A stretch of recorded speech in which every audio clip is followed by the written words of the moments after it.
All right, colleagues, if we could get started. I need people in the audience to please have a seat, and we need to make sure we can hear everybody, so please keep the conversations to a minimum. And as you know, colleagues, we're going to get started. The first bill we have today is House Bill 602. I believe we have the Speaker and Chairman Clippinger as the sponsors. Is there anybody on your panel besides this gentleman here that you'd like to bring up? I don't think so. Okay, and Madam Speaker. Okay, thank you. Good afternoon, Chair Wilson, Vice Chair Crosby, and members of the Economic Matters Committee. For the record, I'm Speaker Adrian Jones. I'm here today with Chairman Clippinger to testify in support of House Bill 602, Employment Discrimination, Sexual Orientation. Last week, I was proud to announce House Bill 602 as part of my 2024 decency agenda. To me, decency is about respect, respect in our schools, in our communities, and at work. No Marylander should be discriminated against in the workplace, period.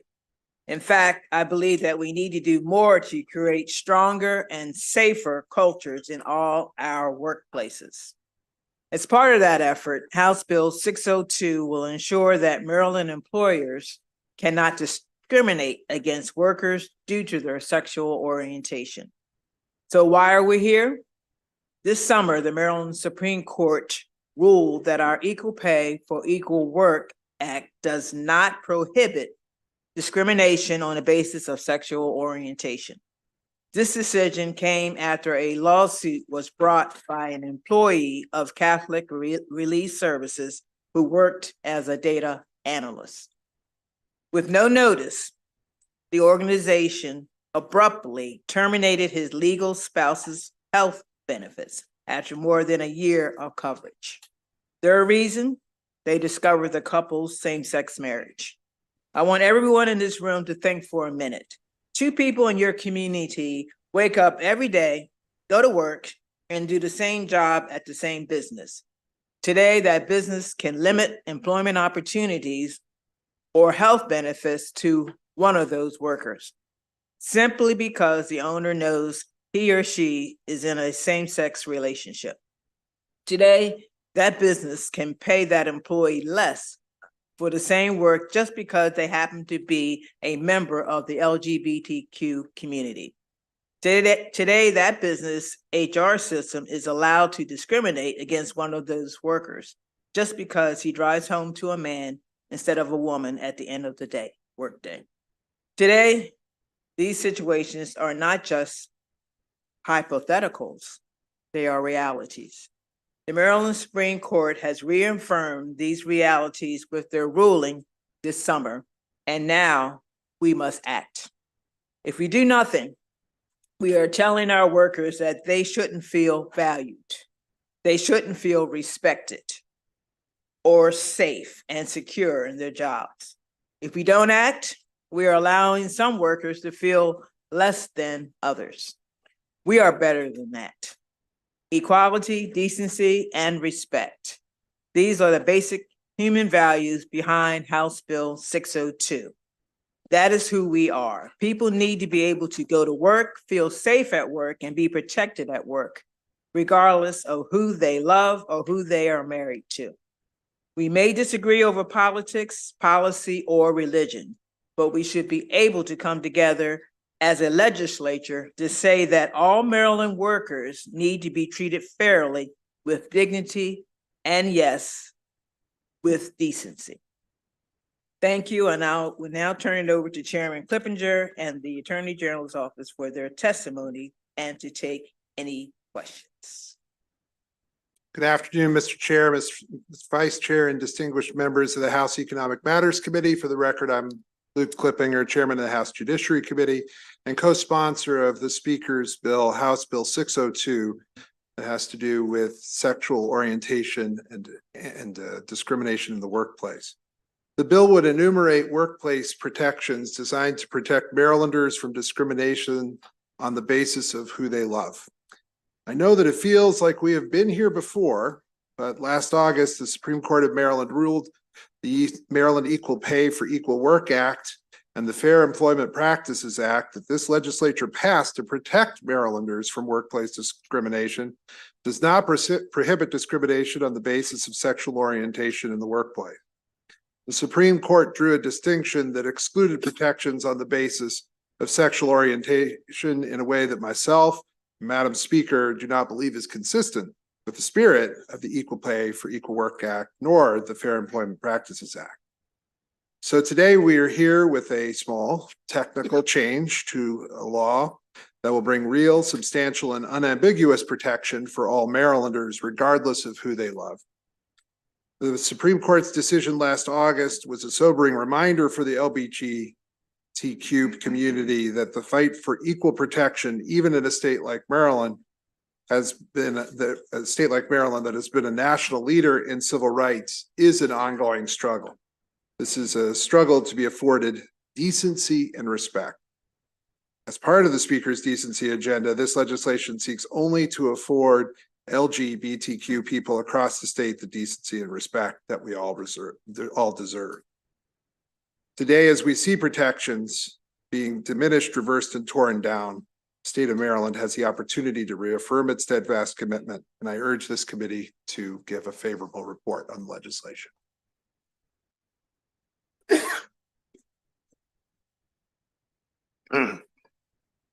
Sorry. Good afternoon. I'm Jonathan Smith. I'm the Chief of the Civil Rights Division in the Office of the Attorney General, also here in support of House Bill 602.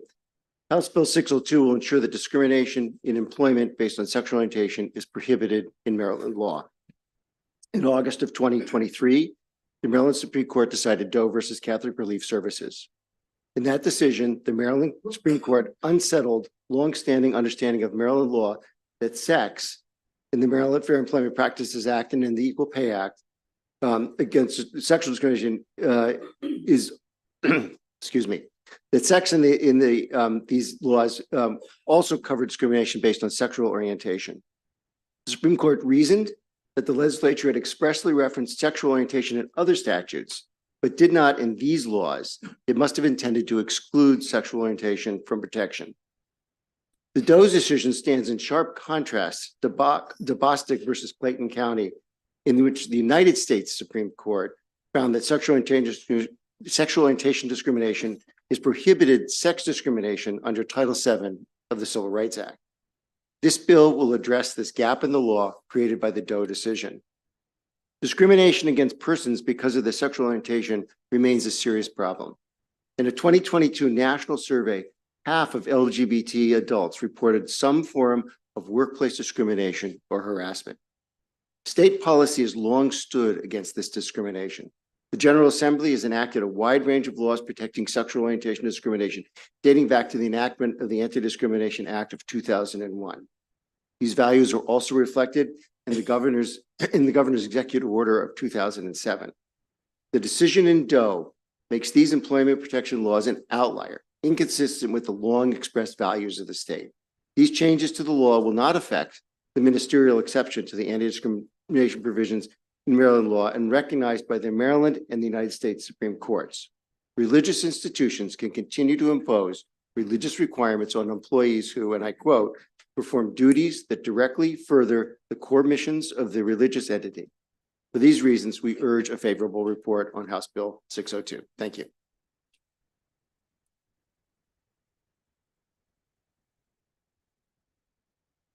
Seeing no questions for probably the first time in the history of this year's bill hearings. Thank you very much, Madam Speaker, Mr. Chairman, sir. Thank you very much for your time. Thank you. We're going to move on to our next panel.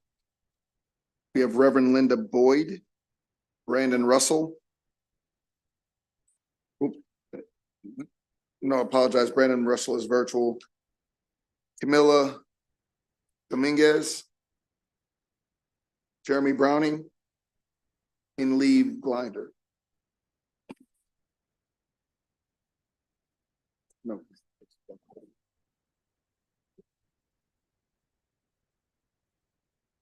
Lee Blender is testifying on another bill right now, so I don't think they'll be able to make it. It's fine. Go ahead. Good afternoon. My name is Reverend Linda Boyd, and I'm here on behalf of the National Episcopal Church and the Maryland Episcopal Diocese.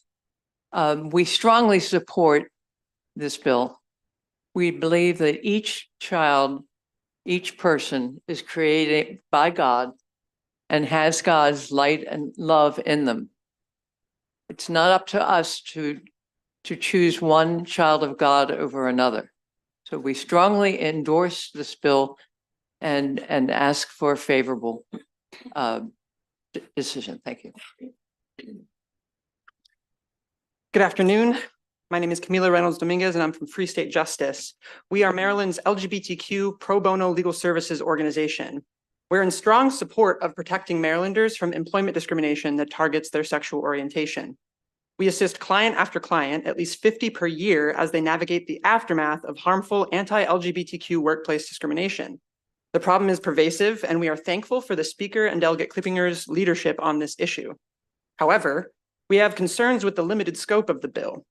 As has been heard, this bill was drafted in response to the Maryland Supreme Court's ruling in Doe v. CRS, which weakened the statutory protections afforded to Marylanders under every state anti-discrimination clause. The court's ruling is broad.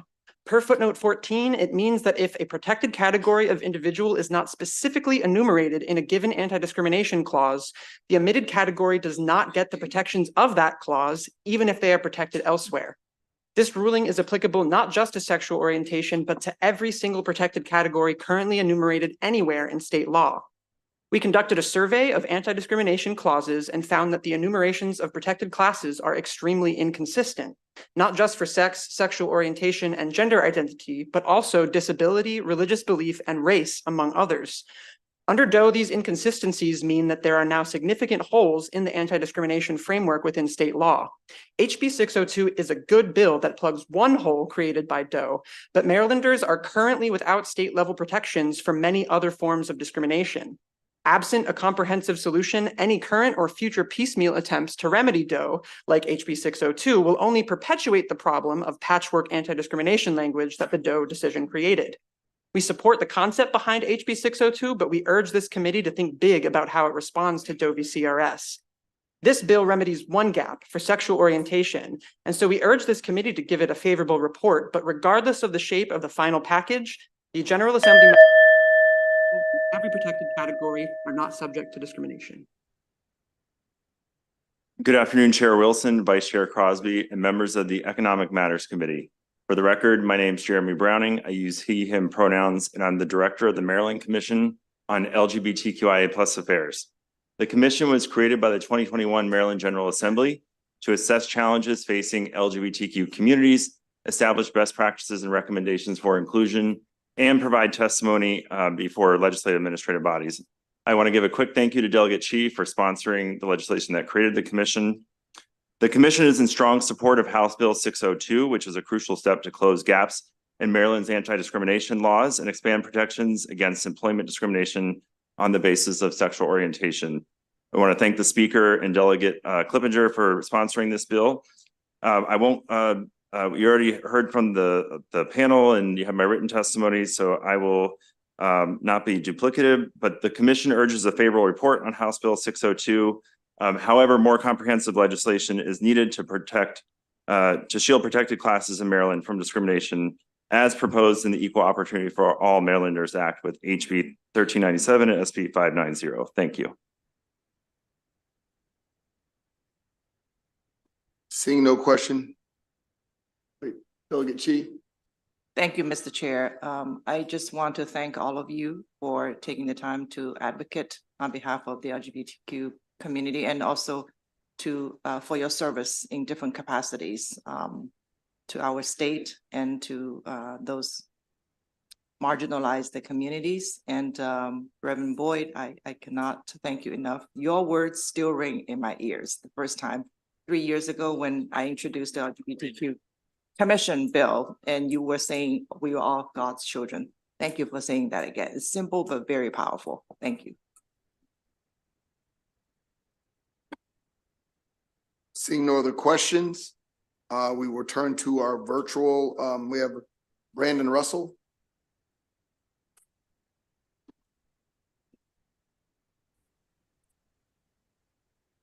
Good afternoon. Chair Wilson, Vice Chair Crosby, honorable committee members. My name is Brandon Russell and I live in St. Mary's County. I'm testifying to urge a favorable report on HB 602, adding sexual orientation as a class protected from certain employment discrimination.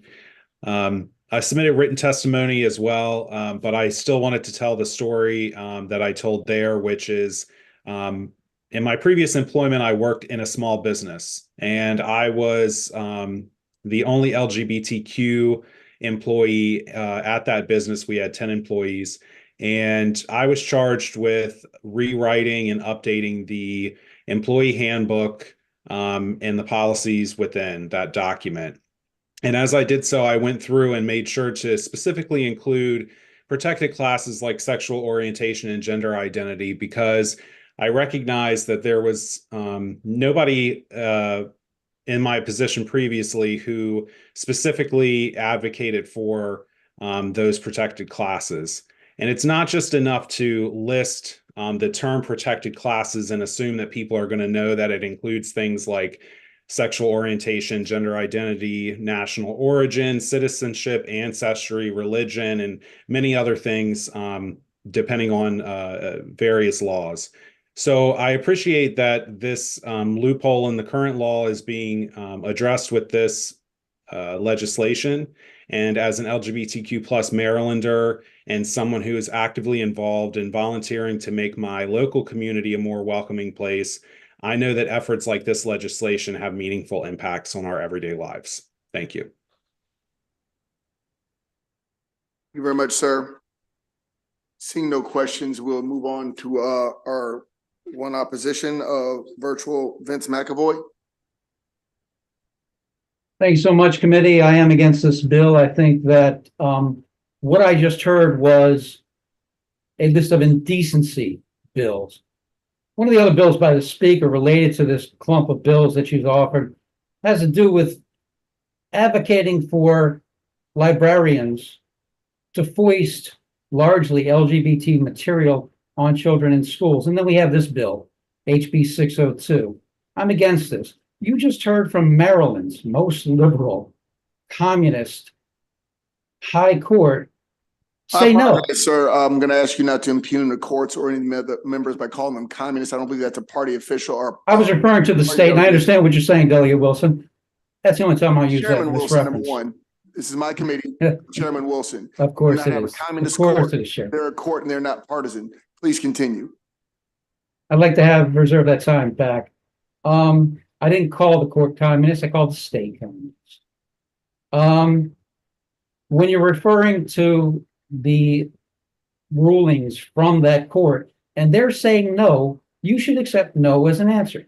There have been other readings of determinations by SCOTUS, which Hobby Lobby and all others who are talking about this being not in some type of expression of rights, which none were iterated, where we're having individuals losing their rights in Maryland.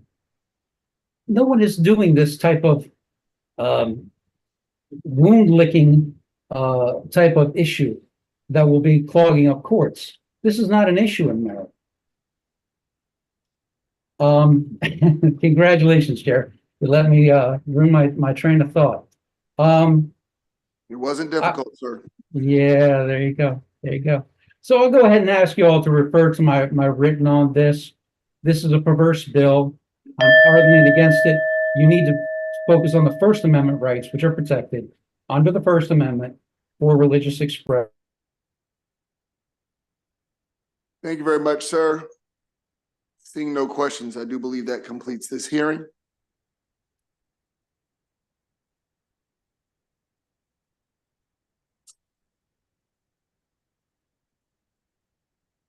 Next bill we're going to be hearing is House Bill 604, Families Serve Act of 2024.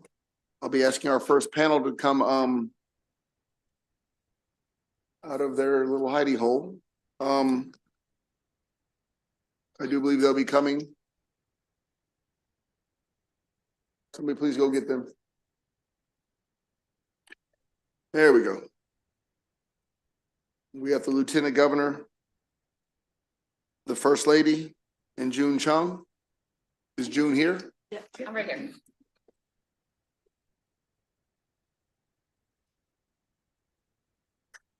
And the First Lady, I'm sure this is your first time in front of my committee, I do believe, so thank you for coming to House Economic Matters. Thank you. Lieutenant Governor, I don't believe this is your first time, but pleasure of seeing you as always. Likewise. And June, I always see you. It's wonderful seeing you too. Good I to see you. don't know the order you'd like to go in, so I will leave that up to you guys. Okay.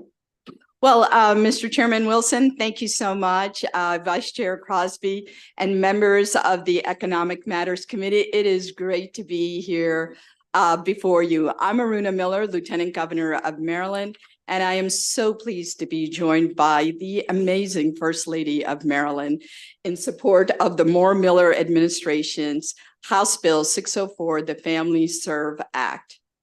And as a point of personal privilege, just want to give a shout out to my representatives from District 15, Delegate Fraser Hidalgo and Delegate Lily Chi.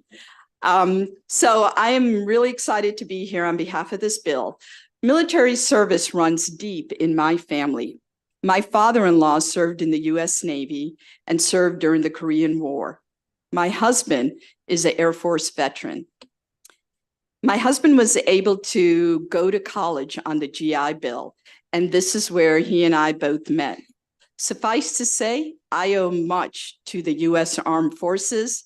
I owe much to my husband's service to this country, and I owe much to his profound presence in my life and my children's lives.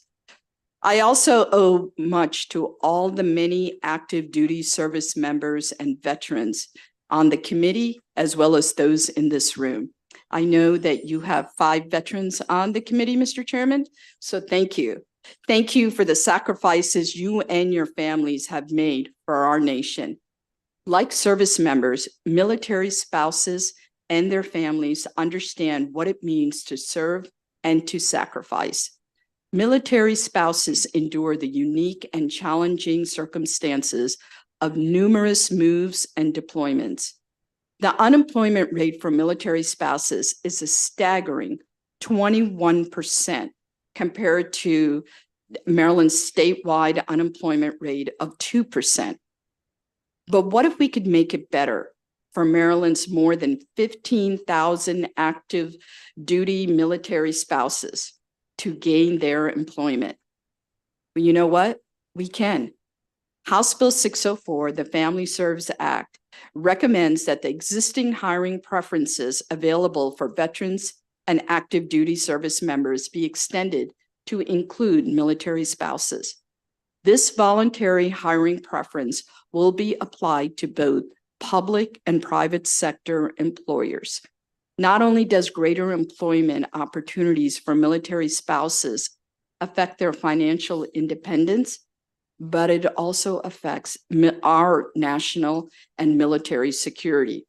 Because you see, when military spouses have the ability to have financial security and gain employment, that means members of our armed forces can continue to serve our nation.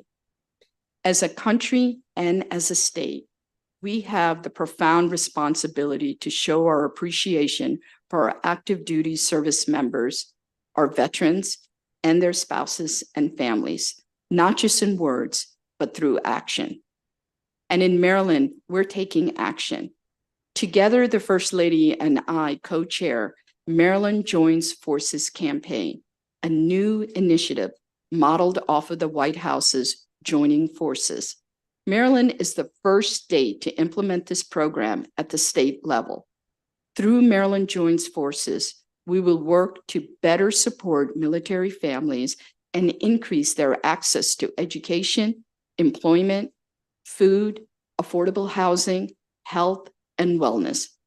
Last year, Governor Moore declared 2024 to be the year of military families. We can't do that work without your partnership. I look forward to working together to make good on our shared commitment we owe to our service members and to their loved ones. through not only our House Bill 604, our administration's bill for Family Serve Act, but also through the numerous other military family bills that are being introduced this session. I urge the committee for a favorable vote on House Bill 604. Thank you. Thank you. Thank you, Madam Lieutenant Governor. And thank you to each and every one of you for your service to the state of Maryland. Chair Wilson, Vice Chair Crosby, and members of the Economic Matters Committee. As the First Lady of Maryland and someone who knows what it's like to be a military spouse, I am proud to voice my support for House Bill 604, the Families Serve Act of 2024. By the time Wes and I were in a relationship, he had already joined the Army Reserves. I knew that if we got married, it would come with the responsibility of supporting and representing a member of the armed forces. It would come with the responsibility of making sure our family received the benefits we were entitled to. And it would come with the responsibility of stepping up if my husband never returned home. These are the same responsibilities that all military spouses share.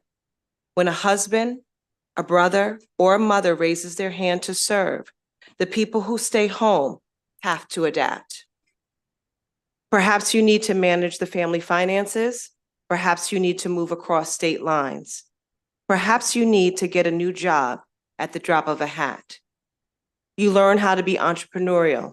You learn how to be mission-driven. And you learn how to take on new responsibilities. Military spouses are some of the strongest people you could ever meet. But we also know they've gone unseen and unsupported for too long.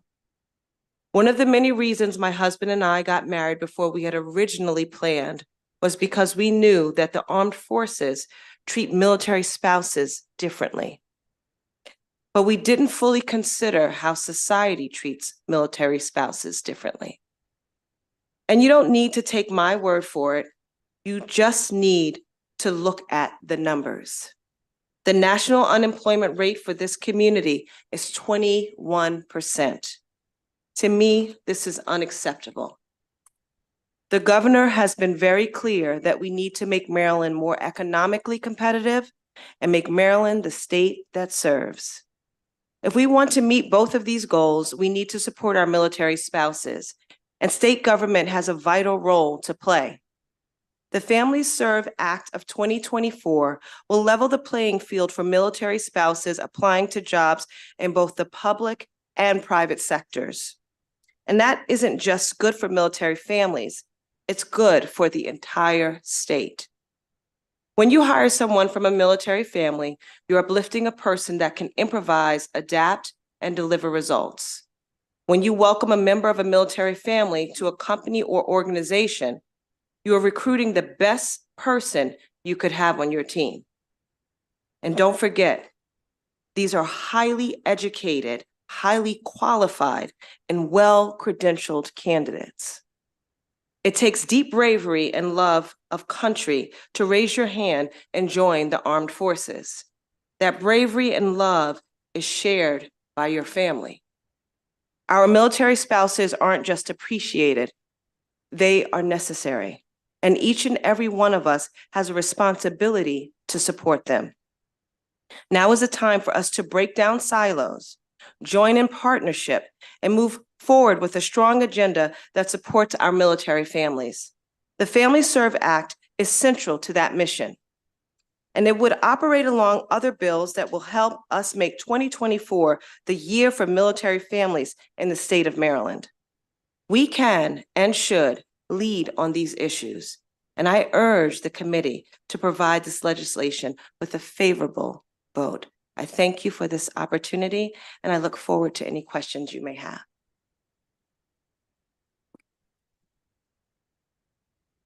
Thank you, First Lady, and thank you, LG. It's an honor to be here. Thank you, Mr. Chair, Mr. Vice Chair. The last time I was here, it was about 8 years ago. So I have to give you a shout out and give Treasurer Davis a shout out. I was a legal intern in this committee, so thank you. So some of you all are still in the same seats that you were in 8 years ago. So appreciate being here. So thank you for having us. And it is an honor to be working with you, the state legislature, in your role as the policymakers and the executive branch as the administrators, right? That we operate and we work together as partners. So I just want to reiterate that the military spouses and families are those that are actually making sacrifices behind the scenes. It's oftentimes that they are the unsung heroes that don't get the recognition, right, of our active service or our military members. But I think it's oftentimes that it's family members, it's friends, it's loved ones. We all know that we have gotten to the positions that we've gotten to with help from others, right? We haven't gotten to the places where we're at right now alone, that oftentimes we have people supporting them. So this is what this bill does. There are two parts. The first part, it extends hiring preferences for private employers to military spouses of active service members. And the second part also allows DVM to add additional points to selection tests for job applicants who are military spouses of active service members. So that's basically what the bill does. This is an easy no-brainer. I urge a favorable report. It continues the administration's commitment to military families and the military community. Thank you. Thank you. I wanted to just briefly say that you pointed out we have 5 members, Delegate Rogers, Delegate Howard, Delegate Johnson, the Vice Chair, and myself, that were all served our country and served in combat, as well as a Delegate Queen, who is the spouse of a military veteran. And I'll say that, we're a very proud officer and enlisted alike. We understand about, how difficult it is to be deployed in a combat environment, and how hard it is for the spouse to maintain that household in our absence, and we understand how much more challenging it makes it when there's financial struggle, and especially for the enlisted soldiers, it's always a thing. And, coupled with the PCS moves, we all know how hard that is. And we agree. I think everybody here who served agrees that, as hard as it is to be in combat, we couldn't imagine being the spouse and basically left to raise a family alone. Performing all the roles and, dreading that lack of communication, that unknown, and then hoping that one day that your spouse will come home, and praying that they'll come home like the person that they left when that warfighter returns from his combat missions. And many times we leave a lot of the battlefield, leave a lot of ourselves on that battlefield. And so, and I, was talking to my vice chair, and he's like, as hard as it was, I couldn't imagine the other side. Because there's something about being in control when you're in combat. I couldn't imagine waiting around and hope somebody comes home. So I say that because anything that we can do to help our spouses out, it's much appreciated that they're recognized. I think those of us that have served and tried to hold those marriages together, most of us failed. I think that we appreciate what you're doing and the steps that you're taking to venerate those spouses and those people that are waiting for their warfighters to come home. So thank you very much. Andrea. Thank you so much for bringing this. And so my question is actually for the First Lady, being a spouse. I'm just trying to understand, is it so much that the spouses, when they go to, say, apply for a job, that the companies, and I'm only going to speak for the private sector at this point, that they're worried that, you'll just up and leave again? Is that what a lot of the problem is? Thank you. I do think that is a big challenge. I think that because of the frequency sometimes that our families that are and their spouses who are in active service are required to move, I think sometimes companies may shy away from the investment that could be required. But I think if they looked at it differently around the work ethic and the fact that the spouse is serving our country too, I think they would find that this person will become a valued member of their team. Yeah, I know years ago when you used to have to send in your resume for, to apply for a job, basically, you know, the employers will look at, oh, this person jumps around a lot from here to there, and they look at it as being unstable, or could look at it as being unstable. And I was just wondering if that was probably or possibly some of the issues. So thank you so much. Thank you.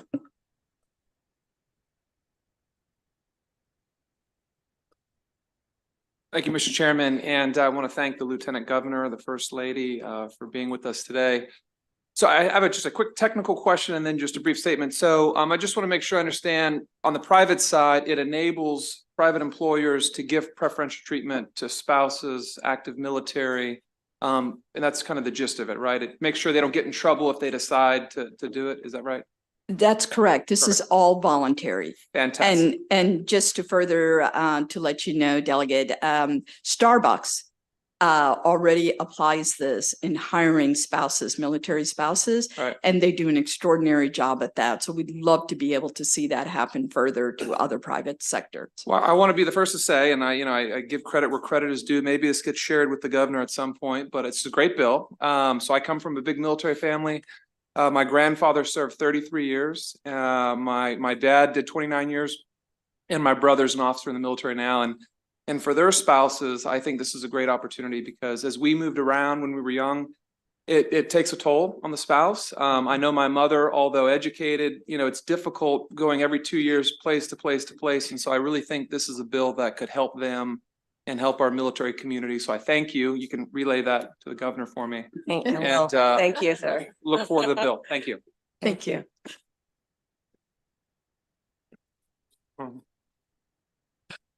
Thank you so much. Seeing no further questions, that concludes this panel. We'll now call up Everett Browning, Robert Head, Elizabeth O'Brien, and Lindsay Livingston. And you can start when ready.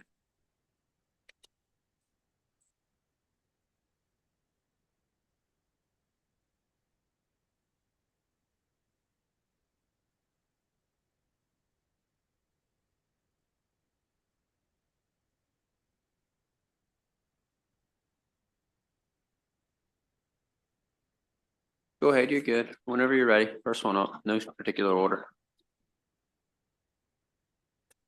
Okay. My name is Lindsay Livingston, and I fully support this bill.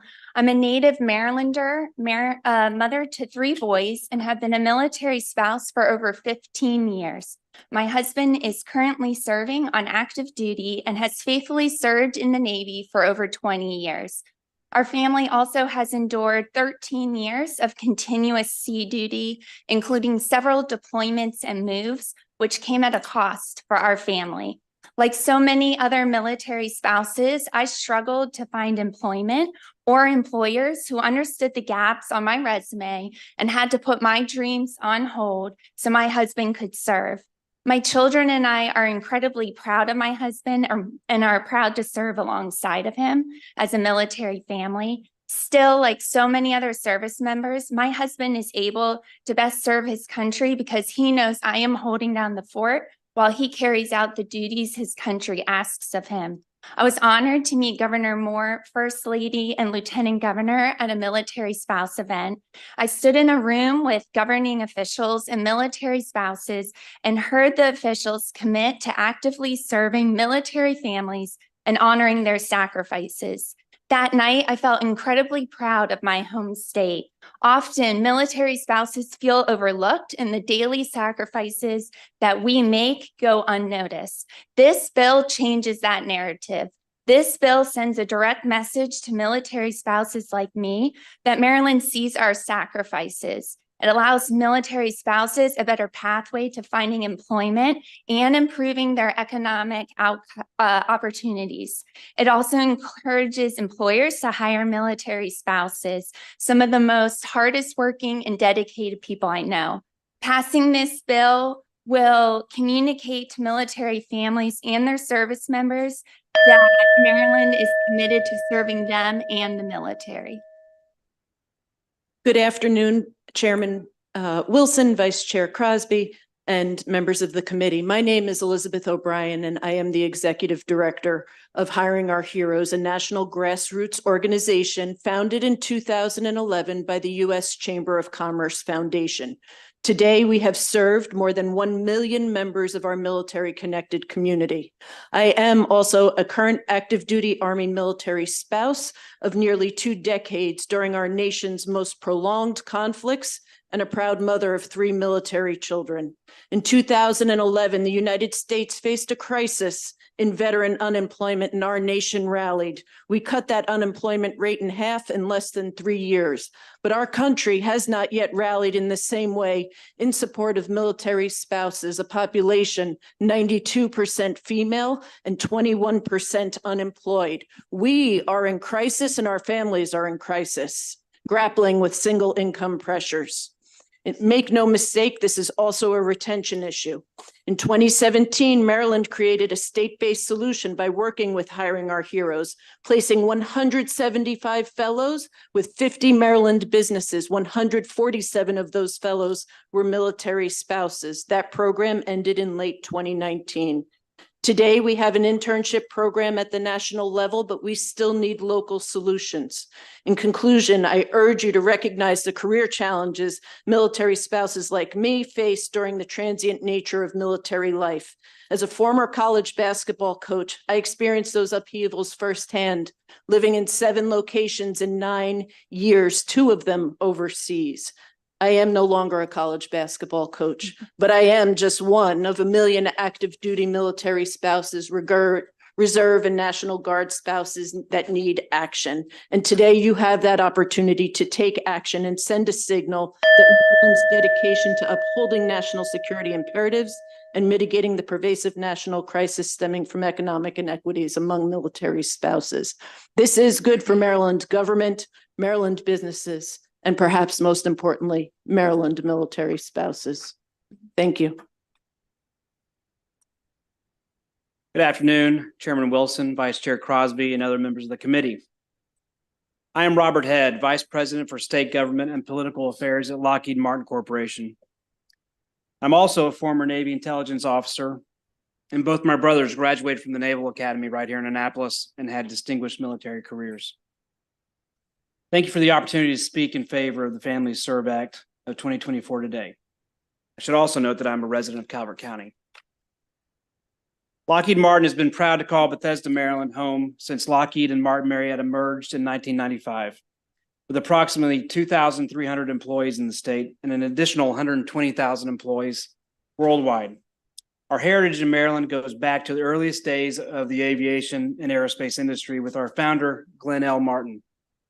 Lockheed Martin currently has approximately 39 facilities in Maryland, with an economic impact of more than $5 billion annually to the state's economy. Lockheed Martin is the largest global aerospace and defense company in the world, with a strong commitment to the well-being of our military community. Of our 122,000 employee population, about 1 in 5 is a military veteran, reservist, or military spouse. We are dedicated to supporting service members and their families, empowering veterans in transition to the civilian sector, and honoring the legacy of those who have served. Through funding research to help inform policy decisions and drive critical programming, we're working to make a positive impact on the lives of those who have sacrificed so much for our nation. As stated earlier, Lockheed Martin is pleased to support the Family Serve Act of 2024. This legislation will not only further Lockheed's commitment to the military community and their families, but also encourage other employers in the state to extend similar courtesies to military families who have given so much. Like Lockheed Martin, I'm confident these employers will find this community of heroes to be a tremendous asset to their respective operations, further cementing Maryland's commitment to military communities and families. Thank you again to the committee for your leadership on this initiative. I want to thank Governor Moore, Lieutenant Governor Miller, the First Lady, and the rest of his administration for supporting and leading this effort. Thank you. Good afternoon, and thank you, Chairman Wilson, Vice Chairman Crosby, and the committee. Voting today's hearing, I'm very proud to support the Moore administration's House Bill 604 Family Serve Act. I'm Everett Browning, a 22-year retired Navy Chief Petty Officer, combat veteran, and a service-disabled veteran business owner, and a proud father Marine. I'm a resident of Prince George's County, District 24 in Maryland. And we know Maryland right now is blessed to be the home of one of the finest military academies for officers in the nation. But the truth is 70% of the military members in Maryland are junior enlisted. Junior enlisters are E4 and below. The base pay for E4 and below starts at $35,000, which makes spouse income essential sometimes for quality of life. Everything from housing to daycare to groceries. It's important to make sure the spouses not only fill the gap, but are able to be the foundation for these families. Additionally, the military right now, we have almost a 50% retention rate, which means half the people in the military will be getting out the services at their duty station. And they will be deciding, are we going to stay where we live or are we going back home? Are we going to stay where we are and use our GI Bill and our VA loan to buy a home in Maryland? Or are we going back home? Has Maryland been a place where we feel as if our family is supported? When spouses go in the workplace, they find out where in the community are the best churches, the best parks, the best schools, and they give that sense of security to the service members that we deploy.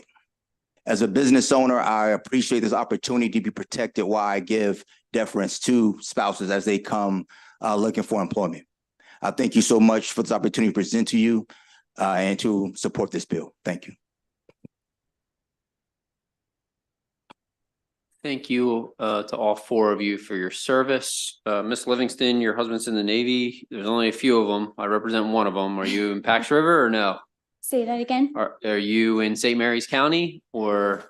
So I grew up here in Maryland in PG County, but we are currently stationed in Maine, but making the move back to Maryland Gotcha. this summer. Mhm. Okay, well, welcome back. Thank All right. you. Thank you all.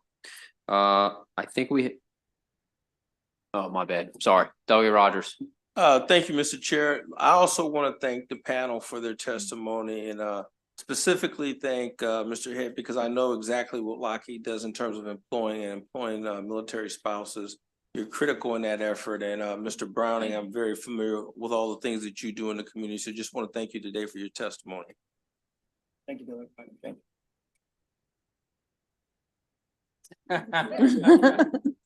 All right, seeing no further questions, that concludes this panel. There is one virtual witness, but I don't believe they're in the waiting room. Okay, so we will go to favorable with amendments. We have two, Jason Spiegel and Lynn Nash. And you can start when ready.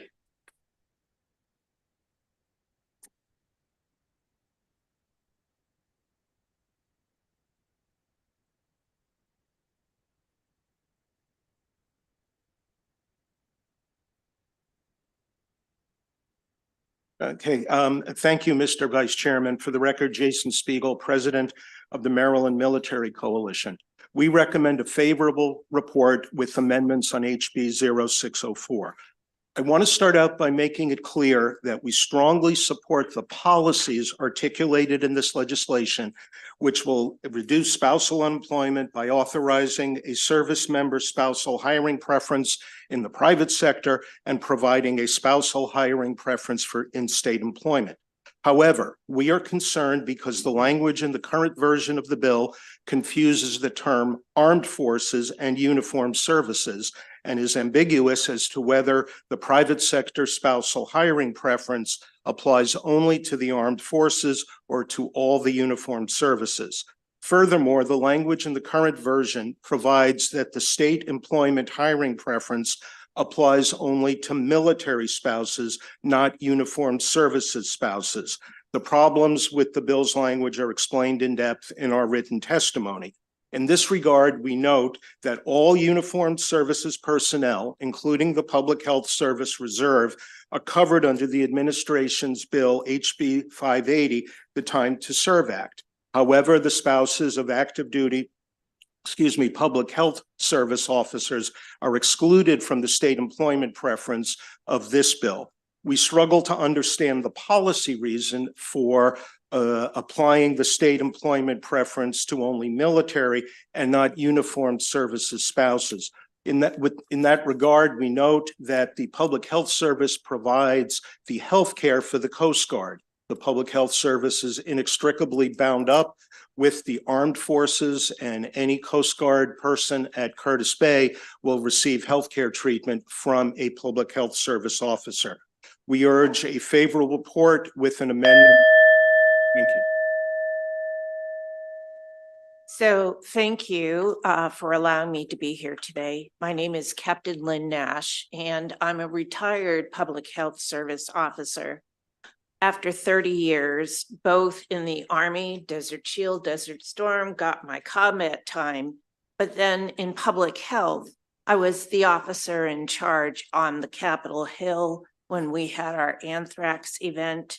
I was the officer in charge for 9/11. I put all those public health people there. So this bill leaves us behind. But more importantly, it violates Maryland public law. So back in 1984, then Governor Hughes promulgated Article 1 of Section 28 of the Annotated Code. And in that code, he recognized both U.S. Public Health Service and NOAA Corps officers as veterans. This bill, as currently written, breaks faith with us. And for those of you who know me, I'm generally pretty persuasive.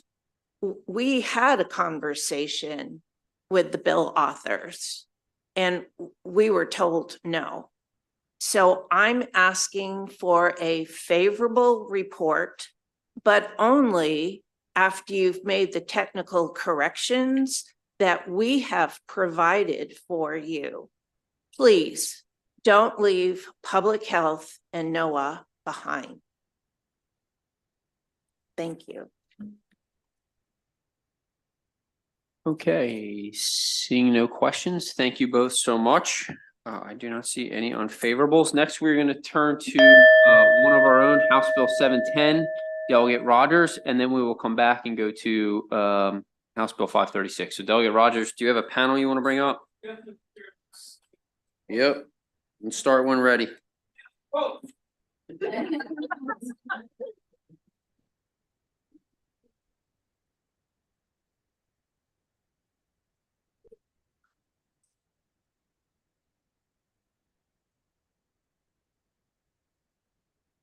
All right, good evening, Mr. Chair and illustrious members of and colleagues of the Economic Matters Committee.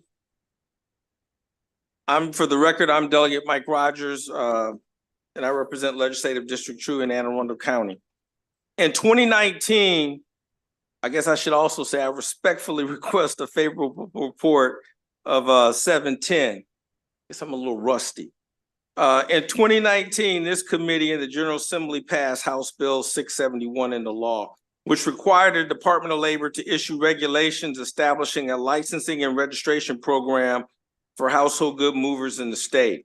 This legislation was passed with the support of legitimate household goods moving industry, many of whom testified in favor because they believed it would help combat instances of moving fraud in Maryland.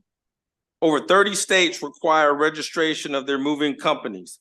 Because Maryland has not been one of them, consumers have had no state agency to go to verify moving company status, which can make it difficult to identify if a company is reputable or is a scam artist. It also makes Maryland a state that rogue movers target when opening their businesses because there is no barrier to entry. This leads to scam artists taking advantage of unsuspecting customers with lowball estimates, false premises, and misleading advertising.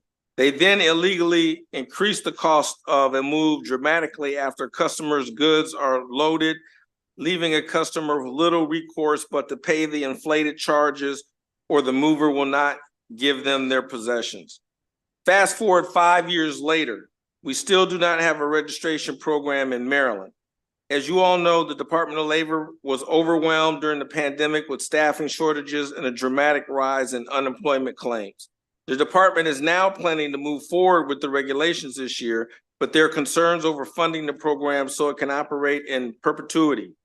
House Bill 710 seeks to address this challenge by making a technical correction specifying that the fees paid into the program by moving companies would be deposited into a new household goods movers registration fund to cover the cost of administering the program.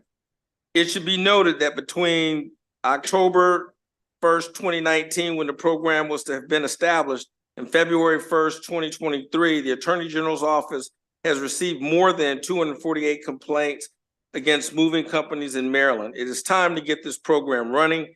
It was always our intention that the fees generated by the program would cover the cost, so it will be self-sustaining. That's all we're attempting to do here. I respectfully request a favorable report on HB 710. Thank you, Delegate Rogers. Good afternoon. For the record, my name is John Dove. I'm the Commissioner of Occupational and Professional Licensing at the Maryland Department of Labor.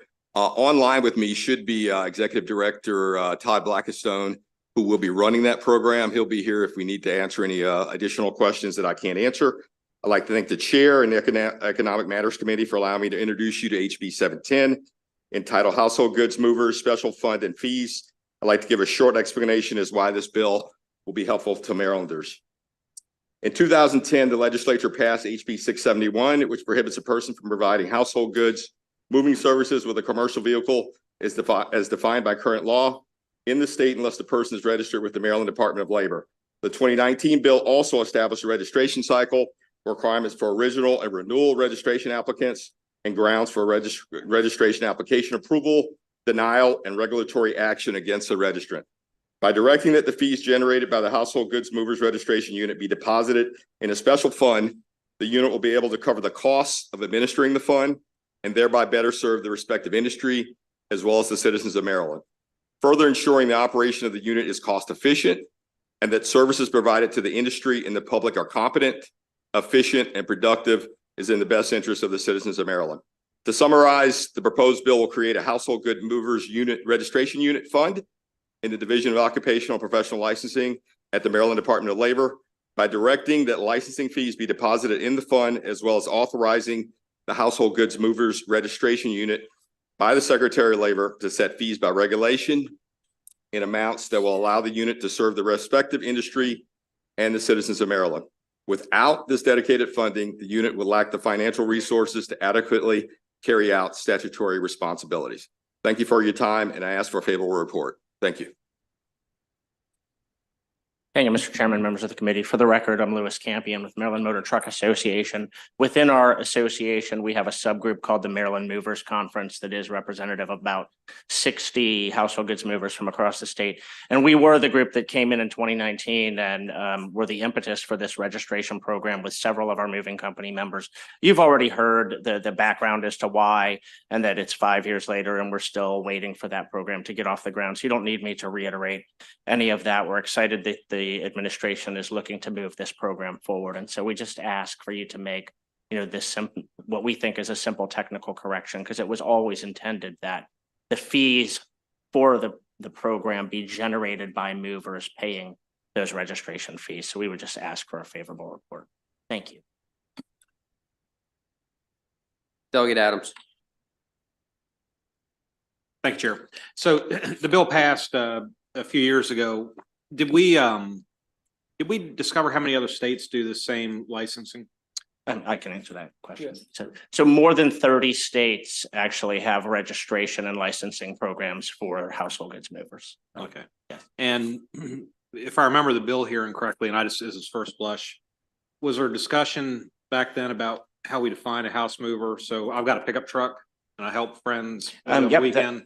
Wasn't there set? Could you just refresh my memory as to how you delineate between a company and somebody that's got a truck? And so the bill specifies, or the law as it was passed specified that it was applied to companies, not to individuals, and it had to be done in a commercial motor vehicle as defined in federal law. So it's got to be in a truck that's over 10,000 pounds. So we recognized exactly the concern that you've raised. All right, I think I'm good. Thanks. All right, seeing no further questions, just to confirm, Mr. Blackistone is strictly informational, right? Yes. Okay.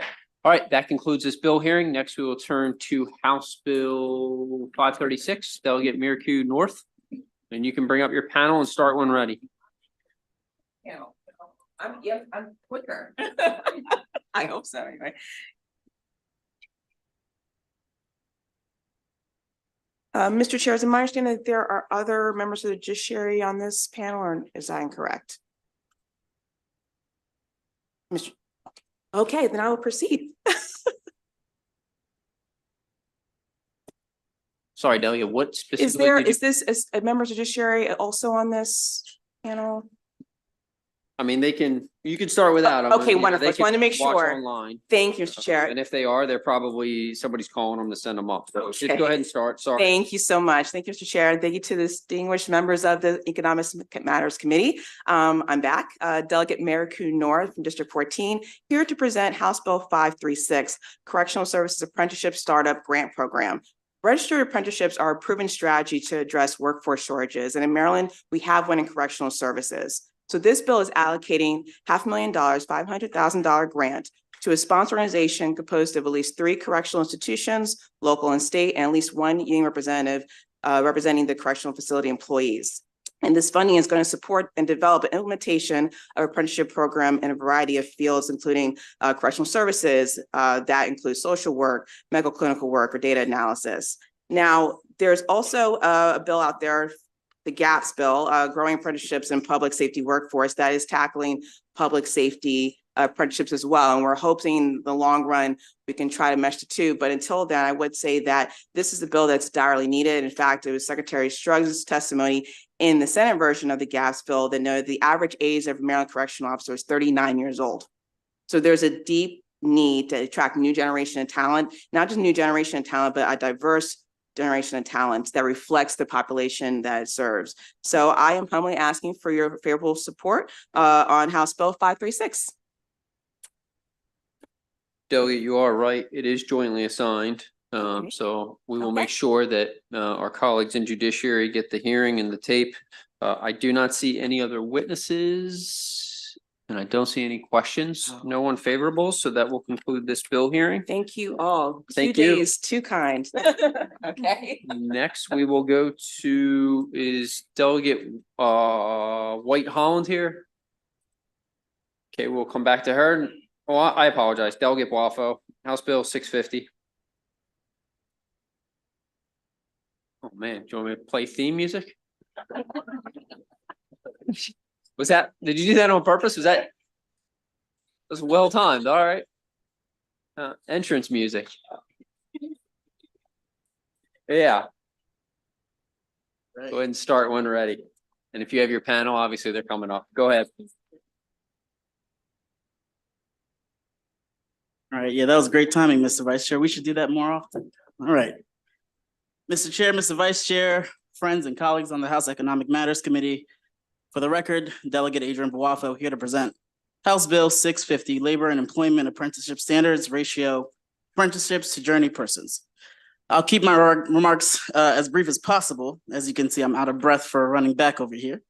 Governor Moore, rightfully so, has emphasized apprenticeships as crucial pathways to economic prosperity.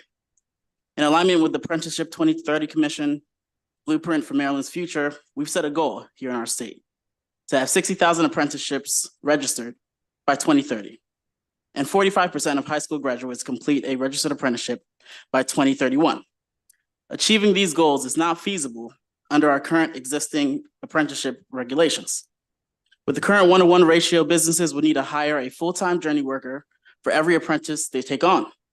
This poses a significant challenge for the majority of Maryland businesses, especially those with fewer than 20 employees, 84% of which are statewide, 89 in my county, Prince George's County.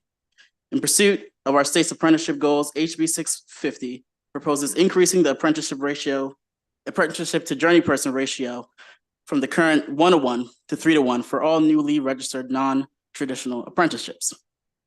However, it's essential to note this: that ratio adjustment does not apply to all apprenticeships. This bill exempts occupations deemed hazardous, as according to the Maryland Apprenticeship and Training Council in the Division of Workforce Development and Adult Learning. I've worked with our friends in labor and our friends in the union industry to narrow down the Department of Labor's non-traditional occupation list, furthering ensuring that only occupations posing 0 to no risk are exempt, You'll find those amendments in your floor system. HB 650 grants flexibility by allowing employers to opt for a lower ratio if they prefer. This is not a mandate, but an option for those who want to use the 3-to-1 ratio for those applicable occupations. HB 650 serves as an opportunity to get more Marylanders into the workforce, meet our apprenticeship goals, and more importantly, support our businesses. With that, Mr. Chair and friends on the committee, I urge a favorable report on HB 650.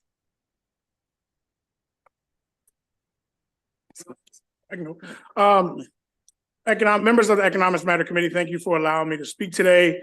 And thank you, Delegate Boafo, for the opportunity to support House Bill 650. I'm Walter Simmons, President and CEO of Employ Prince George's. I'm here today as a workforce development expert who supports Maryland's goal to reach 60,000 apprentices by 2030. But in saying that, I know that the U.S. Bureau of Labor Statistics shows Maryland having 165,000 fewer residents in its labor force and 117,000 fewer residents being employed when comparing December 2019 to December 2023, pre-COVID, to the most relevant data we have today. Knowing our goals, but understanding where we are today is why I truly believe that Maryland's standard maximum ratio of apprentice to journey workers for non-traditional occupations and non-hazardous apprenticeship occupations should increase from 1 journey worker and to 1 apprentice to 1 journey worker and 3 apprentices. Over the past 8 years, I've led Prince George's County's public workforce system and serving more than 12,000 businesses. And year after year, business leaders consistently tell me that apprenticeship seems like a great tool. They're very interested, but it's not affordable to them. They aren't affordable to small businesses because they can't afford to invest that much time, money, and effort to hire and train 1 person at a time. 95.8% of all Maryland businesses have 49 or fewer employees. 84% of all Maryland businesses have 19 or fewer employees. With Maryland businesses being predominantly small, they can't afford to take advantage of the millions of dollars of apprenticeship funding and tons of apprenticeship opportunities being created by the state and federal government. Because they can't take advantage of these apprenticeship opportunities, our residents can't take advantage of those opportunities. The passage of House Bill 650 would be a major economic and equity win for Maryland by helping us reach our apprenticeship goals and opportunities for all and truly help our small businesses and residents.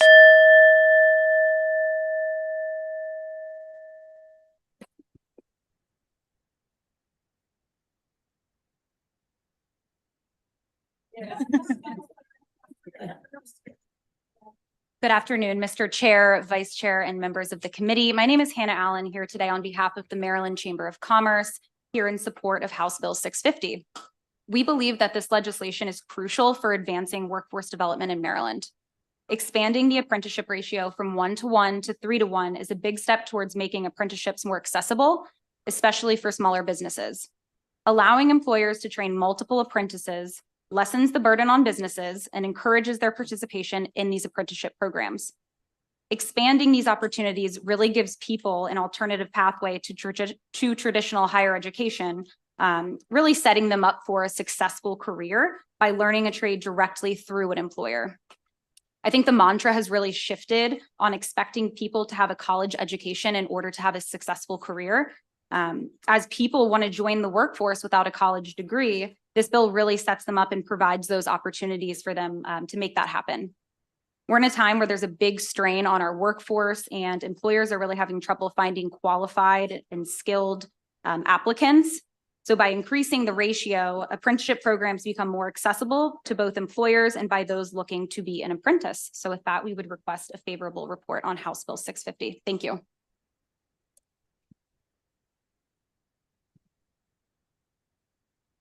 Good afternoon to the committee. My name is Anthony Featherstone, and I serve as the Executive Director for WorkSource Montgomery and Montgomery County's local Workforce Development Board. And I'm here to testify in support of House Bill 650. Apprenticeship is widely recognized as one of the most viable workforce solutions for businesses and career pathway opportunity for workers. However, as Maryland looks to achieve our apprenticeship goals over the coming years, we must reimagine certain aspects of requirements for registered apprenticeships.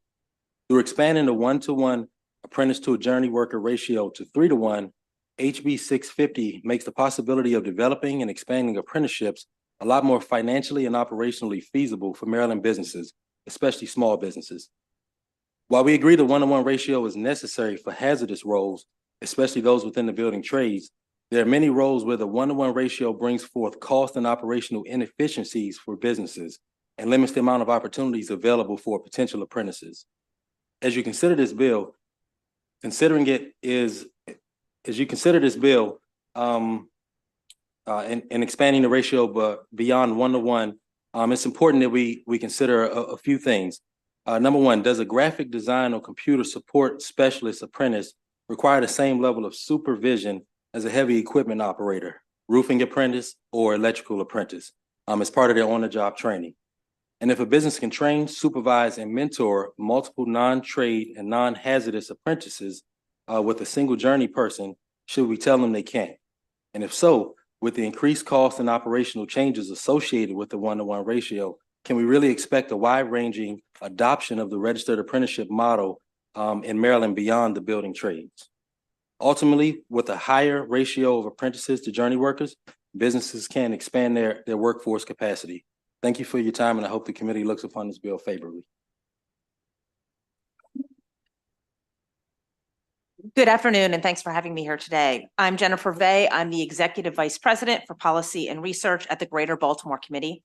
The Greater Baltimore Committee is the leading voice for the private sector in the Baltimore region, providing economic and civic leadership to foster equitable growth in Baltimore City and its surrounding counties. I'm here on behalf of GBC to speak in support of HB 650. The research is clear that apprenticeship programs benefit both workers and businesses. By combining classroom instruction with paid on-the-job training under the guidance of a mentor, apprenticeship programs help workers gain valuable skills that can lead to quality jobs and careers. These programs also help employers streamline their hiring processes, reduce attrition, and meet their needs for skilled workers. Right now, the current 1-to-1 ratio of apprentices to journeymen just makes it difficult for businesses to hire the number of apprentices they might otherwise be able to safely support. Making it easier for businesses to hire is also good for the state of Maryland and will help Maryland reach its apprenticeship goals, as has already been discussed. And importantly, as the lead organization for the Baltimore region's tech hub, we know that this bill is particularly important to increasing the ability to hire more apprentices in the advanced and innovative industries that are so essential to the Baltimore region's growth in the future. The Greater Baltimore Committee will serve a leadership role by working with our private and public sector partners to position the region and the state of Maryland for competitive opportunities that grow our overall economy. For these reasons, we support not just the passing of the bill, but will be an active partner in how best to ensure its positive impacts for the region and the state. Thank you. Thank you, Mr. Chairman. Just a clarifying question for the sponsor. So you mentioned the opposition from some of the unions based on hazardous jobs, and you said there was an amendment. I don't see it in the floor system yet, so just a question, is it addressing their concerns? Their concerns are broad and quite frankly, a bit confusing to me personally, as most of the union jobs that they're referencing aren't even applicable to the bill. We did sit down with labor and kind of go through, if you look on the Department of Labor's website, there's a non-traditional occupation list, right? And we did sit down with labor and strike out of that list the folks that they may deem hazardous. So that we can email to you and get to you. But in the overall opposition from labor in particular, a lot of their industries aren't even covered in this particular bill. Okay, thanks. Yeah. So I actually have I printed the amendment out. It's like 55 or 60. So you've modified the bill to change and or add. And I guess I just need to understand, how are we choosing these non-traditional trades? So for example, I'll say I was looking at the original bill and cabinet maker was one of the trades, and that's not in there in the revision. So I'm just curious, what was the rationale and how did we get to the amended version of the bill that has almost 60 of these different classified trades? Yeah, thank you, Delegate Adams. That's a phenomenal question. To answer your first part of the question, I think that's really a question for the Department of Labor as to how we got to the list of non-traditional trades and non-traditional occupations that are on their website and what we implemented in this bill. The second point of your question, it was an exhaustive conversation with labor. Apparently, being a cabinet maker in some folks' eyes is viewed as a really hazardous business and occupation. And so I think what you see in the opposition is a crossroad where we don't believe that some of these occupations are deemed hazardous. And that's why we came to this exact list that you see currently in your floor system. Yeah, well, I think that the cabinet maker probably falls under the carpenters union nameplate. So you probably had unions say you can't do cabinet maker, but you maybe you have these 60 classifications don't fall cleanly within their auspice. So that answers my question, Brandon. Thanks. Thank you, Mr. Chair, and thank you for the sponsor panel. And by the way, Mr. Featherstone, it's great to see you. I used to serve on WorkSource Montgomery board. So I wonder the ratio expanding from 1 to 3. Is that based on some good practice or best practice from other countries or other states? In case I missed it, could someone speak to that, please? So when we looked at the research and are talking about apprenticeship expansion, we looked at several states: Oklahoma, Montana, Wyoming, North Dakota, Iowa, and even in Montana, their governor and their office talked about expanding apprenticeships and utilize the increased in ratio as a tool to meet their increased apprenticeship goals, which is similar to what we see at 60. We have a much larger goal. So we're seeing like this is a practice that we've seen in other areas that we thought would be a good opportunity to increase those apprenticeships and increase those opportunities.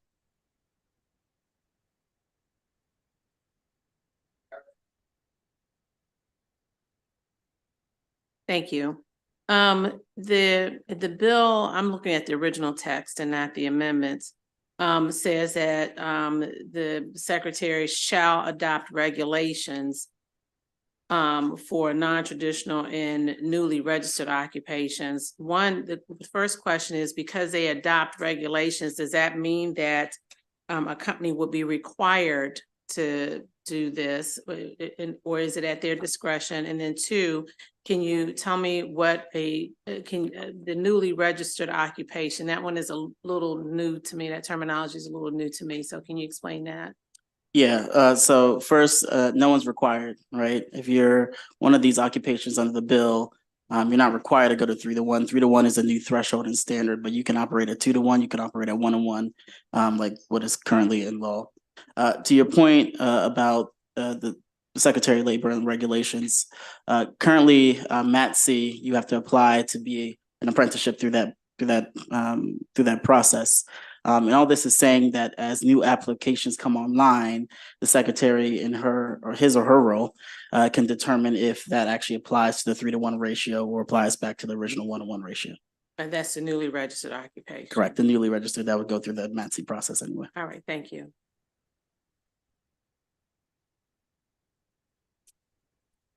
Delegate Amprey. Thank you, Mr. Chair, and thank you to the bill sponsor for bringing this bill. It's a sensible bill. It makes sense to me, given the state that we're in. This question is for Mr. Simmons. Looking at the fiscal note, I'm trying to get a better understanding of what's going on here. It says that how the bill may conflict with federal statute. Just want to make sure that we're not, rubbing against the feds the wrong way. Can you give me some clarity on what that could possibly be, and maybe it's actually not the issue that we think it is? So I guess he's going to yield to me for this one. So I'm going to read some U.S. Department of Labor guidance for you. And essentially, actually, I'm just going to summarize it for you instead of reading it. But one particular point that it says is that states are strongly encouraged to proactively communicate with OA regional staff should they believe the changes to the state apprenticeship laws or regulations are forthcoming. I frankly disagree with the information testimony that says that this will have some federal implications. What's going to happen if this bill were to pass is that we would have to let the federal government know anyway. Let me also be extraordinarily clear about what's been happening across the country. I think that's what they meant. I mean, you can ask the Department of Labor about what they actually meant specifically about that. But let me be clear about what's happened across the country. In 10 states, as you heard earlier, we've adopted a 3 to 1 ratio for electricians. We can all agree that electricians are probably a more deemed hazardous industry to be in than some of the folks that are listed in this non-traditional capacity. And so if the federal government and the US Department of Labor has allowed for some of these states to move to a 3-to-1 model for electricians, I'm confident that there's not going to be an issue for some of the non-traditional occupations that we have listed here. Thank you. Thank you, Mr. Chair. I think this maybe gets to a bigger question. I'll try to narrow it down. And I guess my question is, what do you think the difference is between on-the-job training and apprenticeship? And I'll give a little bit of context for that, because here's my concern. I feel like what we've seen is that we have had, we see that there are careers that have apprenticeships. They've generally been the building trades, and you do classroom training, you have a journeyman or master that you're working under. And those careers give people like $80,000, your $100,000, your pensions, good careers. And so we sort of see that from a policy perspective, and we're like, that's great. Let's make that happen for everybody, because we want everyone who didn't go to college to also have a shot at, a pension and healthcare and $100,000 a year, because that's a good middle class lives. And most of the building trades create really good middle class lives. But then my concern is that as we come up with apprenticeships that can be applied to almost anything, including recently like a Royal Farms manager, which the other thing about apprenticeships is the ability to like take them and use them with multiple contractors. Like you're not then just kind of tied to one particular business owner. They're flexible, and you can, if you lose this job, you can take that same skill and it's on and over here. And my concern is that then we're like, well, this is great, but then we take it and we create these positions, we call them apprenticeships, and we can pat ourselves on the back and reach 60,000. But if we haven't actually structurally changed the kinds of careers that folks have access to, I worry that we lose the point of what we were doing. And I think that's some of what I see in some of the concerns here. And so I don't know if you want to speak to that concern generally, and more specifically, like how is an apprenticeship as it relates to these different from on the job training in a somewhat more high skilled training than in a somewhat more high skilled job? No, those are great questions. It speaks to one of them speaks to the amendment. So the amendment that was put forth identifies currently registered occupations with the Maryland Department of Labor. So that's what goes. A lot of those occupations are not occupations that were drawn from. It's directly of current registered occupations with the Maryland Department of Labor. Second piece is what's different between the apprenticeship and those currently registered occupations and a traditional on-the-job training that the Workforce Montgomery Board or our board might support is the on-the-job training traditionally doesn't include the academic component. It's not as structured or as diligent as an apprenticeship.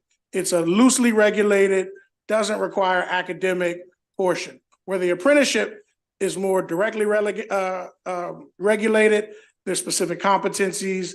There's a required number of classroom hours along with hours on the job. So on-the-job training is less regulated. Apprenticeship is more regulated. Now, in the bill, it says it's up to the secretary to develop the regulation. So we want to follow the existing regulation of submitting an apprenticeship to the Maryland Apprenticeship and Training Council, getting it approved and letting them vet those apprenticeships. The difference is, instead of requiring every single occupation to have a 1-to-1, we want to give businesses the opportunity to do a 3-to-1. Currently, Maryland, and speaking to the allowable of the federal regulation, currently Maryland will allow a 2-to-1. You just have to do a waiver. For an established program, that business has to wait 3 to 4 months. If it's a new program, it can take 6 to 8 months. And let's say it's a cybersecurity job. The cybersecurity employers that we work with can't wait 6 to 8 months or even 3 to 4 months to make a hire to get it approved, which is why when we pitch this to them, a lot of them say, hey, we like it. It sounds good. We can't do it. And those cybersecurity jobs that are listed are also 6-figure type jobs that as well. There's also various different other occupations that are listed that lead to livable wage careers as well. So they would have to Sorry, let me just ask a different question. Montana and North Dakota and Idaho, and you mentioned another one, they all have 3-to-1 ratios right now, or they're all trying to do this right now? No, some have higher ratios. So Idaho has 4-to-1, like a 4-to-1 ratio, and then some other states have looked at specific occupations, as the delegate stated, where they've looked at electrician and done a 3-to-1.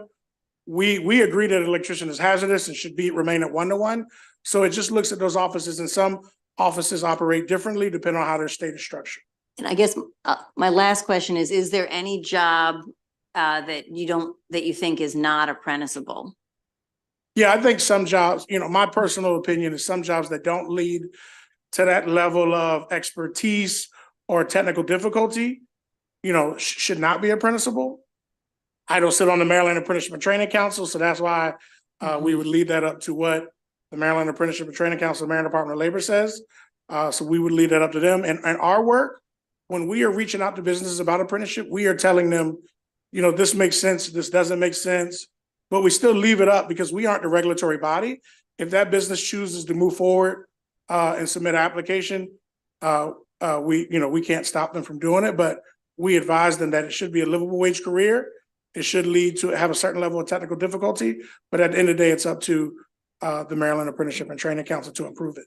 I'm sorry, I got one more question. When one business has an apprentice, if you apprentice with this one business in cybersecurity, for example, can you then take that skill set if you lose that job? Is that apprenticeship then also applicable? You can take it and have that same career level salary in the next cybersecurity job? So kind of in the example you stated, like when you do an apprenticeship with the union, a union sponsored apprenticeship, they are with that union, they can go to another contractor. You have different sponsors. So not every sponsor has the same standards and you can just transfer over. And that's where it kind of, if you're working with an apprenticeship and depending on who the Maryland Apprenticeship and Training Council sponsors, it's not always that you can just transfer. It's depend on who the Apprenticeship and Training Council agrees to approve and who that sponsor is. So if I go through Royal Farms, I can't necessarily be a 7-Eleven manager or something, right? It's not just automatically transferable. Okay. All right. Thank you, Mr. Chair. Thank you. Seeing no more questions for this panel. Move on to the next panel of witnesses. Brandon Butler, Grayson Wiggins, Chris Dews, Cam Bridges, and Alexander Austin.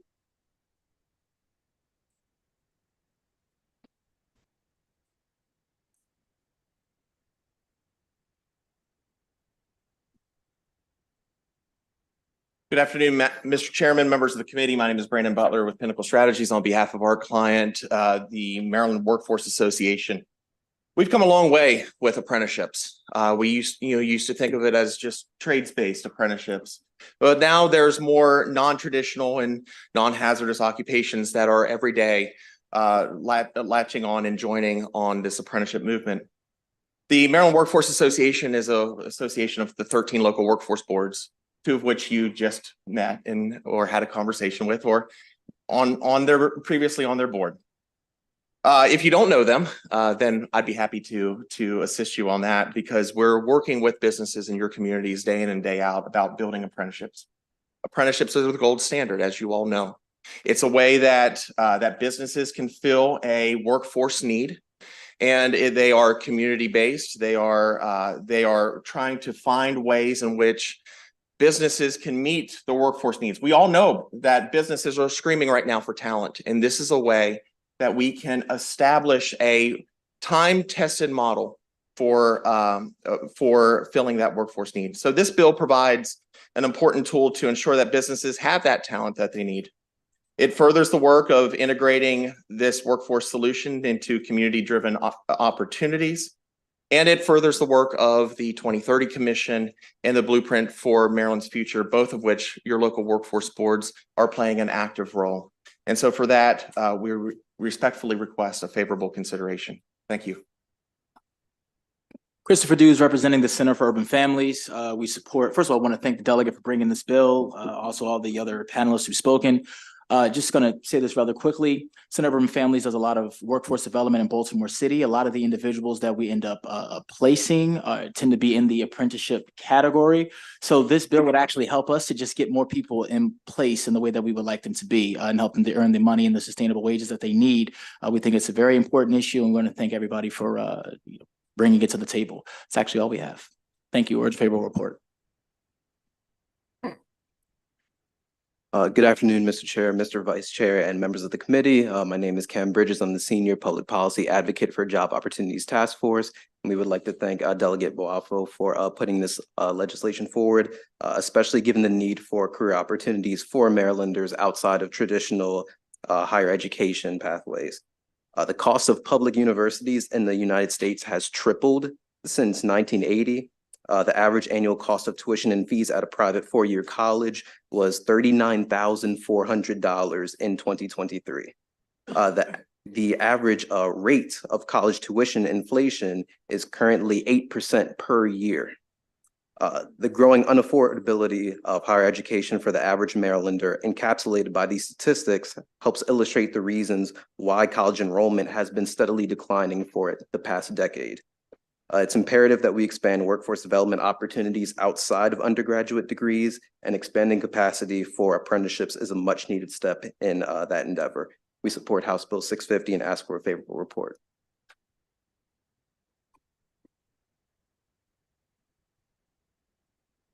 Good afternoon, Mr. Chair, Vice Chair, members of the Economic Matters Committee. I'm Alexander Austin, President and CEO of Prince George's Chamber of Commerce. And I want to thank Delegate also for bringing attention to this bill.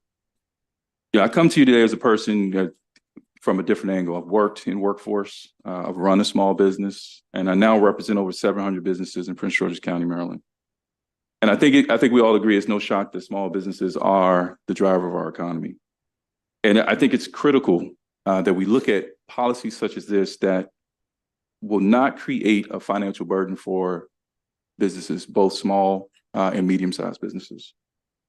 And from the Chamber's perspective, we believe that the list of occupations specified in HB 650 are appropriate and will do wonders with the 3:1 ratio proposed and will not have a negative impact.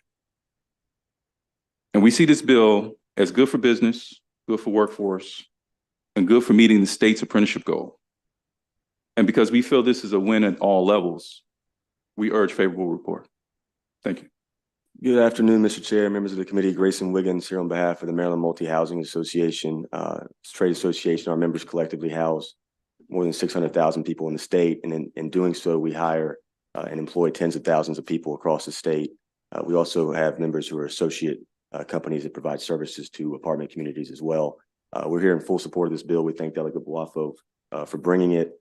Governor Moore's and the state's goal of 60,000 apprentices by 2030 is certainly something we need to be working towards as a state.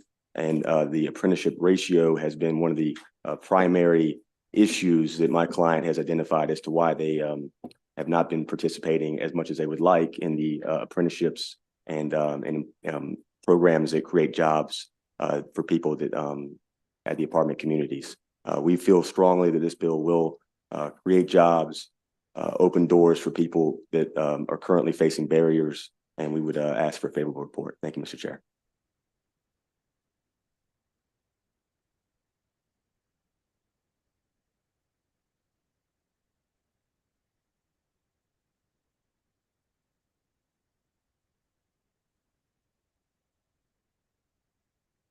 Oh, sorry. Thank you all for being here today. And it might be a better question for Delegate Boafo. I really appreciate this bill. As we were mentioning, I was looking at the list of careers.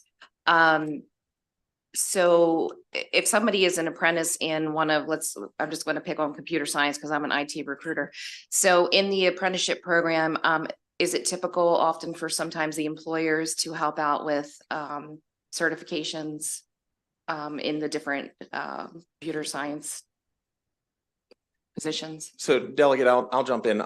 So that's the really important thing about apprenticeships Mhm. is that it by coming into the apprenticeship system, it creates that industry recognized credential. And so there's three pieces of apprenticeship. So there's the on-the-job learning, there's the related instruction, and then there's that mentorship. And so the on-the-job training is, of course, that where the apprentice has that ability to interact in a job environment. They are at a job and they are an employee of that business day one. And the related instruction is sometimes provided by the employer. So in some employers have wonderful credentialing or wonderful training to get that apprentice to where they need to be. Others partner with community colleges to provide that related instruction. And then there's the mentorship, in which this bill really focuses on. So that's where employers who have really latched on to building an apprenticeship model, that then goes before the Apprenticeship and Training Council and then gets blessed. The Apprenticeship and Training Council then looks at those things, looks at the related instruction, looks at the hours that the person's going to be on the job, and then ultimately approves or doesn't approve of those apprenticeship standards.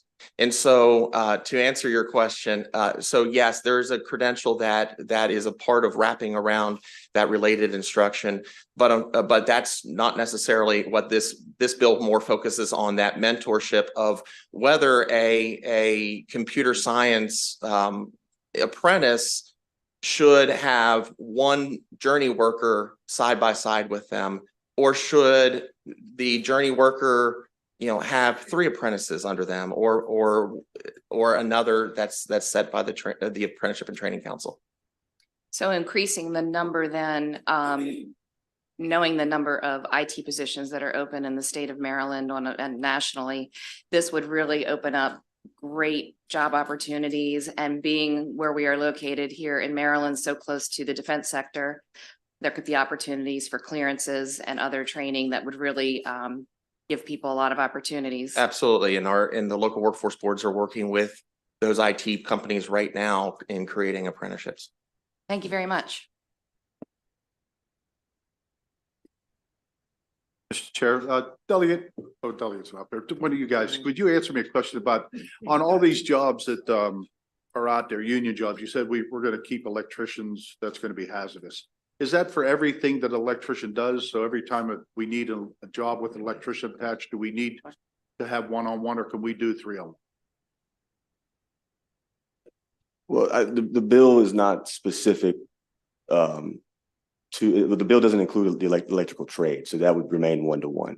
It would be one. Yes. Okay. Yeah, the bill does not touch electricians at all. Yeah, but I'm talking to hazardous. I was using electricians, hazardous.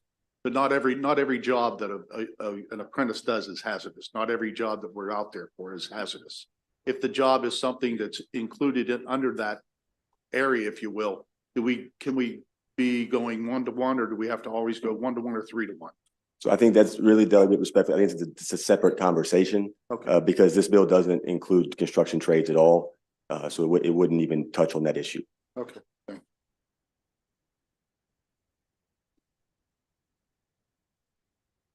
Seeing no more questions, we'll move on to the next panel. Shannon Curtis for Anaye. Jake Whitaker.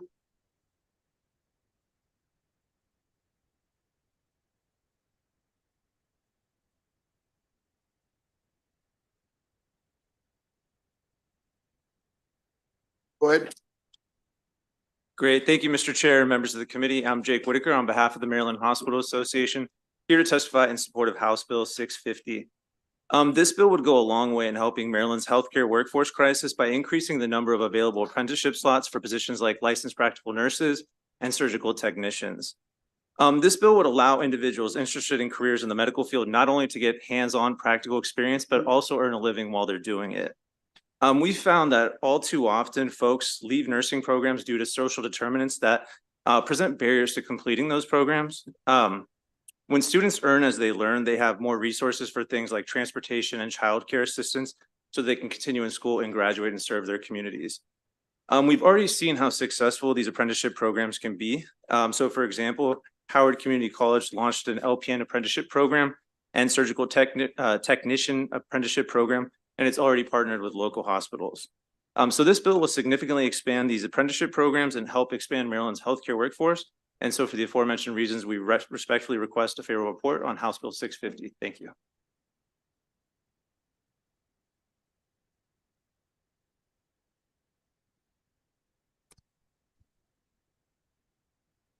Greetings, everyone. Mr. Chairman and members of the committee, my name is Shannon Curtis, also known as Chef Frankie. I am the founder of FMK Social, a full-service catering food mobile service, as well as restaurant consulting services.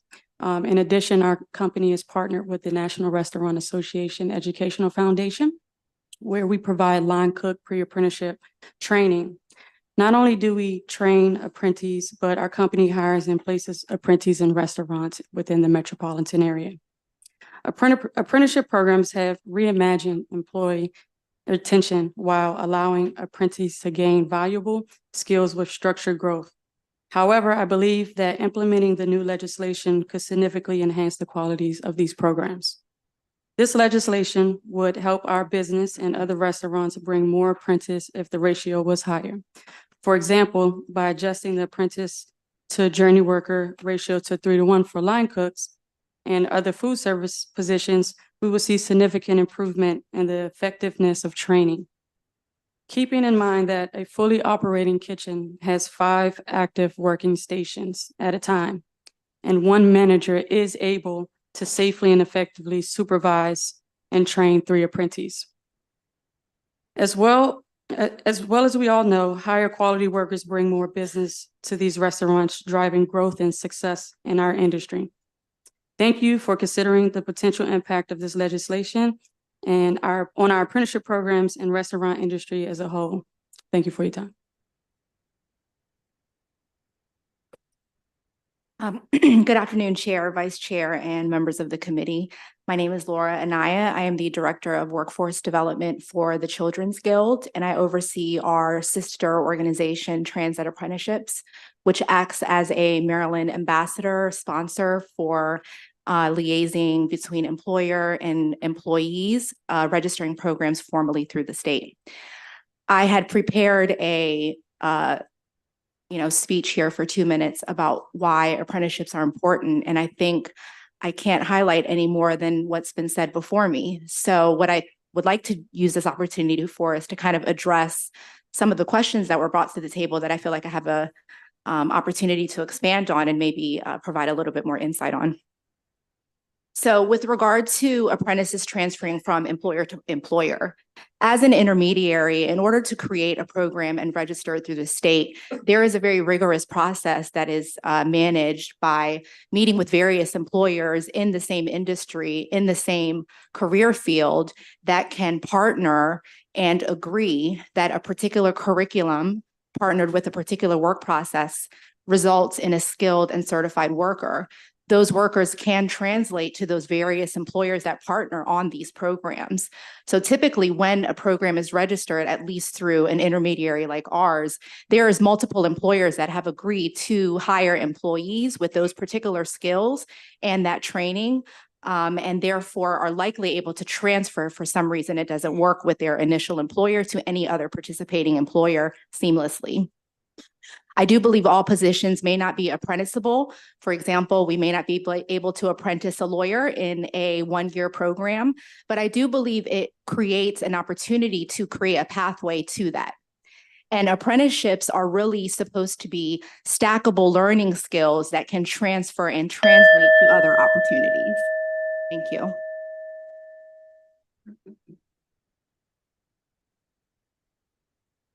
Delegate Adams. Thank you, Chair. So your testimony you were just giving, I was listening closely and making some just thoughts here. Well, actually not yet, but did you have anything else you wanted to add? Like, yeah, I think you were running out of time. Thank you for that. Yes, I gave too much of a. Now you have all, well, not all the time here, but you got some more time. Thank you. Well, I'll take advantage of that. I also want to address the question about credentialing. Not only do apprentices receive a nationally recognized credential after completing their program, which again is a combination of their related instruction and what they're doing on the job, most apprenticeship programs come with some other related certification. And that is a result of a lot of different things. But one example is when you meet with an employer who is informally doing orientation, they would love to follow a model that resulted in an employee that they think is a model employee at the time. And trying to go back and pinpoint what mechanisms they use to train that employee can be difficult. And an apprenticeship model formalizes that process for you. So the notion that a journey worker can actually train more than one person at any given time because they have this framework to work from, I think actually puts them at an advantage rather than a one-to-one, which seems like it's limiting the potential of how a structured, formalized, approved program should run, i.e. less administrative process, less one-to-one management, because there is a written formal program that both apprentice and employer have committed to on day one. Some of those differences between those on-the-job training and apprentices are the equal investment that goes in. And I will leave it at that point. Thank you. Okay, all right, thank you.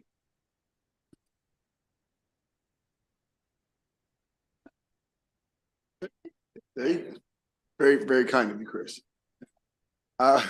Seeing no further questions in this panel, thank you guys very much. I believe we have a few virtual witnesses. Kashina Cross.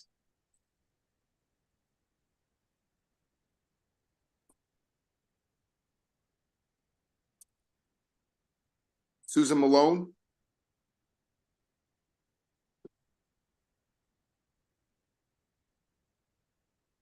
Go ahead, ma'am, on your time. Good afternoon, Chairman Wilson and the esteemed members of the committee. I am so grateful for the opportunity to provide testimony in support of House Bill 650. On behalf of Wide Angle Youth Media, a nonprofit organization and employer of apprentices located in Baltimore City, District 43A.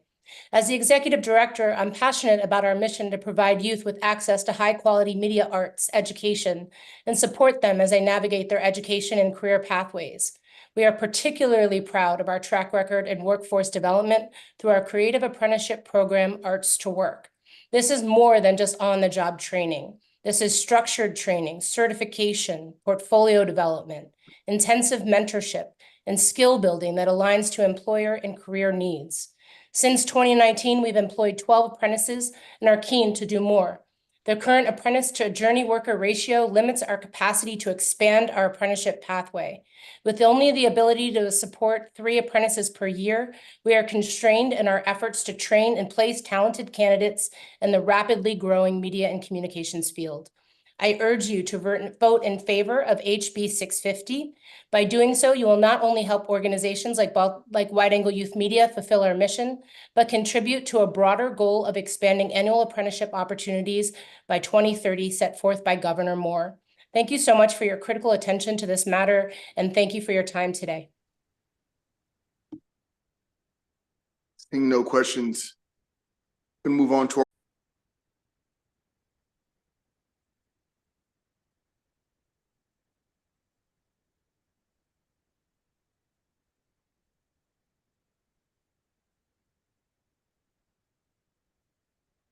Thank you. Good afternoon, Chairman Wilson, members of the committee. My name's Kevin O'Keefe. I'm here on behalf of the Independent Electrical Contractors Chesapeake, which is headquartered in Laurel, Maryland, and we represent 200 electrical contractors and low voltage, which have about 15,000 employees and about 1,000 apprentices.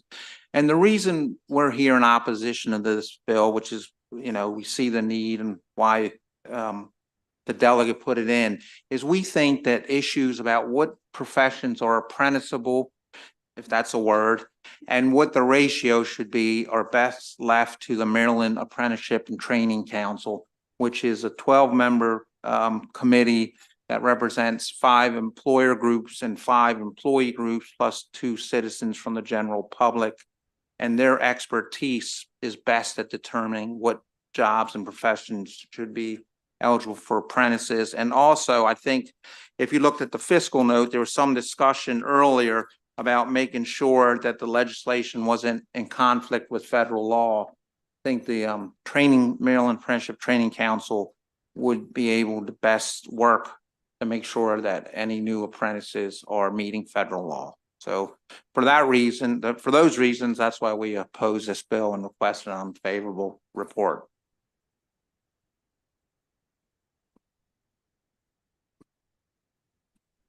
Seeing no questions, I believe. Delegate Amper. Thank you, Mr. Chair. Just a quick question. You mentioned voltage. So what field are your clients in? They're electricians. So my understanding is this bill doesn't affect electricians. So I'm trying to understand. Well, your just in opposition. terms of a policy issue, in terms of what apprentices are. Okay. And that, you know, there's a tried and true way through the Apprenticeship and Training Council of determining what professions are apprenticeable and the ratios. But this too. bill wouldn't affect your client, Probably not, Okay. nope, that's. Okay, all right. Thank you.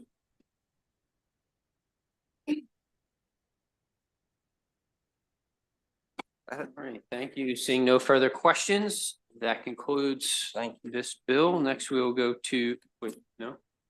I lied, sorry. Oh, there's one informational, two informational. Oh, Madam Secretary Wu and Christopher McLarian. Go ahead. Sorry, Madam Secretary. No worries. I'm sure Andrew will text me about that. Thank you, Mr. Vice Chair and members of the committee. I'm Portia Wu, Secretary of Labor. I'm joined by Chris McLarian, the Director of Apprenticeship and Training at the department. I want to thank the delegate for sponsoring this legislation and jumpstarting a critical conversation. And I will say, at the department, we are strongly in favor of expanding registered apprenticeship. It will help more Marylanders move into good jobs and gain skills and drive economic growth in our state. And I also support the expansion of ratios in non-hazardous occupations, so long as program safety and quality are maintained. However, I will say we do have some concerns with the bill as drafted. First of all, we urge caution about statutorily requiring a 3-to-1 ratio. Perhaps we have different information, but our research uncovered that most of those states that some of the prior panels talked about have gone to 2-to-1. They've done it in very specific designated occupations. And so we're not aware of a widespread 3-to-1 adoption. The question was raised about whether we are in conflict with federal law or not. Current regulations require the state regulating body, in this case, the Maryland Apprenticeship Training Council and the department working with that council, to make determinations about ratios. So we're concerned about how a legislative override of that could impact our ability to access funding. And finally, I would say, we support this direction of this legislation, but we're concerned about the mechanism. And so we'd like to figure out the best way to work with the sponsor and with the committee to achieve it. Most importantly, I do want to address one or two other things that individuals raised. I think the non-traditional, non-hazardous designation, for example, is confusing. From the department's perspective, non-hazardous should be what we're looking at, although non-traditional has a role, and hazards should not only be hazards that workers face, but also the public or, for example, patients or children and childcare. So you do need to think about those safety issues more broadly. For those reasons, we think that something that sets a deadline, an impetus to action, because we understand that's something stakeholders have been concerned about. We've been talking about this a long time, but maybe haven't acted. The department would be willing to work on something like that. But we do think a process that involves stakeholder input and could allow the department to exercise its expertise and appropriately draw the lines on ratios would be our preferred approach. Look forward to working with you and the committee, all of the members, on a solution here, and happy to answer any questions you have. Thank you, Madam Secretary. Mr. McLaren, are you just here in support? Okay. Delegate Charkoudian. Yeah, I have a lot of questions, most of which I will take offline, just about sort of how this works and where we want to go as a state with it, because I have an understanding about how apprenticeships have worked, and I just want to make sure we maintain really good quality and we get everything we believe apprenticeships are supposed to be about. My specific question, I think, is about pay and what apprenticeships are paid and how those rules are set in terms of like compared to, like, I know in trades, there's a percentage of what journeymen are making. How does that work with non-traditional apprenticeships? How does that, yeah, I don't know. Can you just talk about how pay and what an apprenticeship's pay, how that fits with the rest of the apprenticeship? Sure, I might need to turn it to Director McClarian for this one. I will say, you know, the building trades have a very established sort of different pay schedule for apprentices. It's something that's been negotiated over many decades. I actually personally am more familiar with the tech apprenticeship side, so I was excited to hear the questions from the committee about that because in my prior life, I sat on the board of the Washington State Technology Industry Association IT apprenticeship organization. So I've seen in some other industries, actually things are done a little differently. IT is a good example. An employer doesn't want someone to walk in the door who cannot already program in the language they require or doesn't already have the tech certifications. So some of those programs require a lot of seat time, say 5 to 6 months before even walking in the door to work. And then there's ongoing training and instruction to have a concurrent learning and work. So it can be differently structured in different industries. And that's in part why we're a little concerned that sort of a blanket 3 to 1's the answer. This is the answer. It doesn't always work for every industry. And sometimes you need different sorts of guardrails. And, you know, industries will evolve. We don't know what they'll look like in the future. But maybe Director McClary can answer the question about wages. Yes, ma'am. So every apprenticeship program is required to have a starting wage no less than minimum wage. The company or the industry identifies the exit wage, which will be the journey worker wage. And then in between the start and the end, there must be at least one progressive increase. So if it's a 1-year program, the sponsor may tell us that at the 6-month mark, they're going to give their first wage increase. So if they started at 15, they're going to end at 30. They may have a wage increase to, let's say, $22.50 halfway in between. The apprentice will then graduate at the final journey worker wage. Gotcha. Thank you. Thank you, Mr. Chair. Thank you, Chair. So the amended bill, and maybe you've seen the amended bill. We have not. You have not. So there's 60 of these different classifications, and maybe this is one that would have to come offline and get a response. But are there any of these that cross your mind as being inherently not hazardous from any perspective that you would view? And I think that would be an interesting conversation. Surely you're not going to want to do that here, but Yeah, I agree, Delegate. It's a little harder to do it. And you know, again, also it's both hazardous and think about quality, right? It just depends on sort of the nature of the job. I agree. There may be cases, and, you know, again, like I said, most of the states we're aware of have not gone to 3 to 1. Maybe it's more 2 to 1.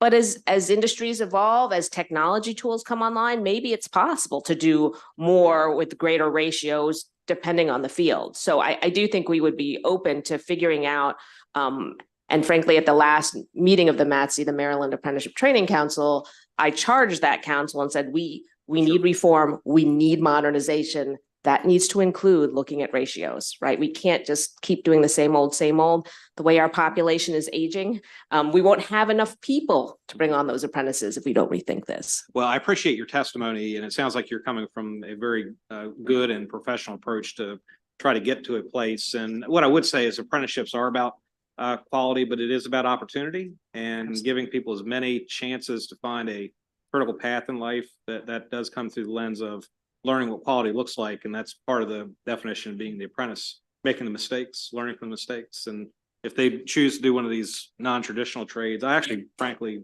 get the bill. I understand the nature of it. And I but at the same time, I hear your testimony and respect what the department is charged with. So thank you. Thank you, Delegate. Of course, we want to maintain that quality because we want employers to say, I know when someone went through an apprenticeship, they can walk in and be a terrific worker on day 2. If they're going from another place, they got an apprenticeship somewhere else. If they're coming to me, I 100% stand behind that. I believe that's someone I should hire. Yeah. Thank you, Mr. Chair. And going back to the tech. So, and maybe it's a question for you as well. So you said there's an established salary start of minimum wage, and then there's an exit wage. So if an employer decides, you know, a defense employer decides, okay, I'm going to bring in an apprentice and I'm going to pay them X amount. And if they establish voluntarily on their own wage structure, is that something that you would be open to? Is that something that would need to be addressed as an amendment in the bill? Or is it subject to kind of interpretation for the private sector as they're hiring? I'm going to answer and Chris, please correct me if I'm wrong. That's part of the approval process. As the training council is reviewing programs, we see, and it can be well above minimum wage. And in fact, in many trades, and especially skilled areas, it is, that's just part of it. We want to see that progression because frankly, the wage progression should reflect the skill progression. The idea is the individuals, progressively attaining greater skill and greater capability and greater independence on the job. But yes, absolutely. And I don't think anything in the legislation would impact that ability of employers to set those wages or for the council to review them or approve them. Thank you very much. Thank you.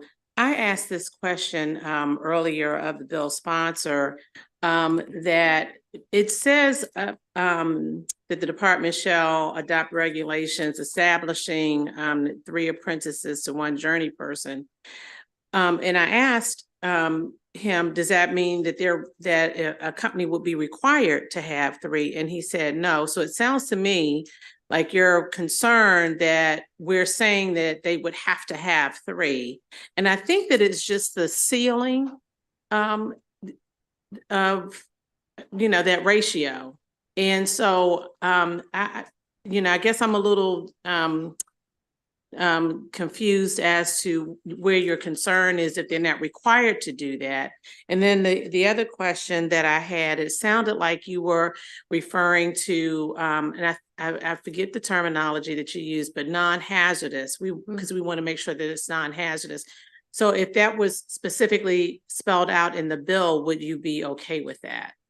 I think, thank you, Delegate, for the question. I think these are some of the areas of concern that we have. And I agree with you. When I read the plain language, it says establish a ratio of 1 to 3, but maybe it's enables or permits or something like that is the right term for it. Again, I think that we might have used as a department whether 1 to 3 is the right number, whether it's 1 to 2. How do you break out? Maybe for some of these on the list, for some it's 1 to 2, for some it's 1 to 3, and so that's where I think we and also we can't. I think we feel a little uncomfortable saying that's the default. And that's where everyone's going to start for all new occupations because we don't know what all of them are. Whereas in some areas we've seen, we've had apprentices in this area for 10, 15, 20 years. We know it can be done in a quality way. Maybe we've approved applications already or other states have with expanded ratios. So we feel more comfortable moving ahead quickly. And then to your point about the non-traditional versus non-hazardous, I think that's something that does need to be clarified because you could hear sort of people using those words interchangeably here, but they're actually not exactly the same. And finally, I think the bill, we haven't seen the revised text, but the original that we saw, it talks about the safety of workers, but of course we have to protect the safety of the public and consumers as well, and patients, for example. So specific language that speaks to that would make you more comfortable. I think so. And I think we'd want to make sure that we had sort of, I don't want to say do our typical process, because I know some people believe our process maybe is too slow, but to do a process where we're getting the input, we'd rather not have sort of the legislature say, these are definitely the right occupations. But if you felt comfortable saying, look, we need action by this time, come back, run a process, figure out the occupations are the right ones. How are you going to address ratios across these host of areas? I think we'd be very open to an approach like that. All right, thank you. Seeing no further questions, I believe that's all the questions for this panel. This concludes the bill hearing. On to the next bill. Delegate Pruski.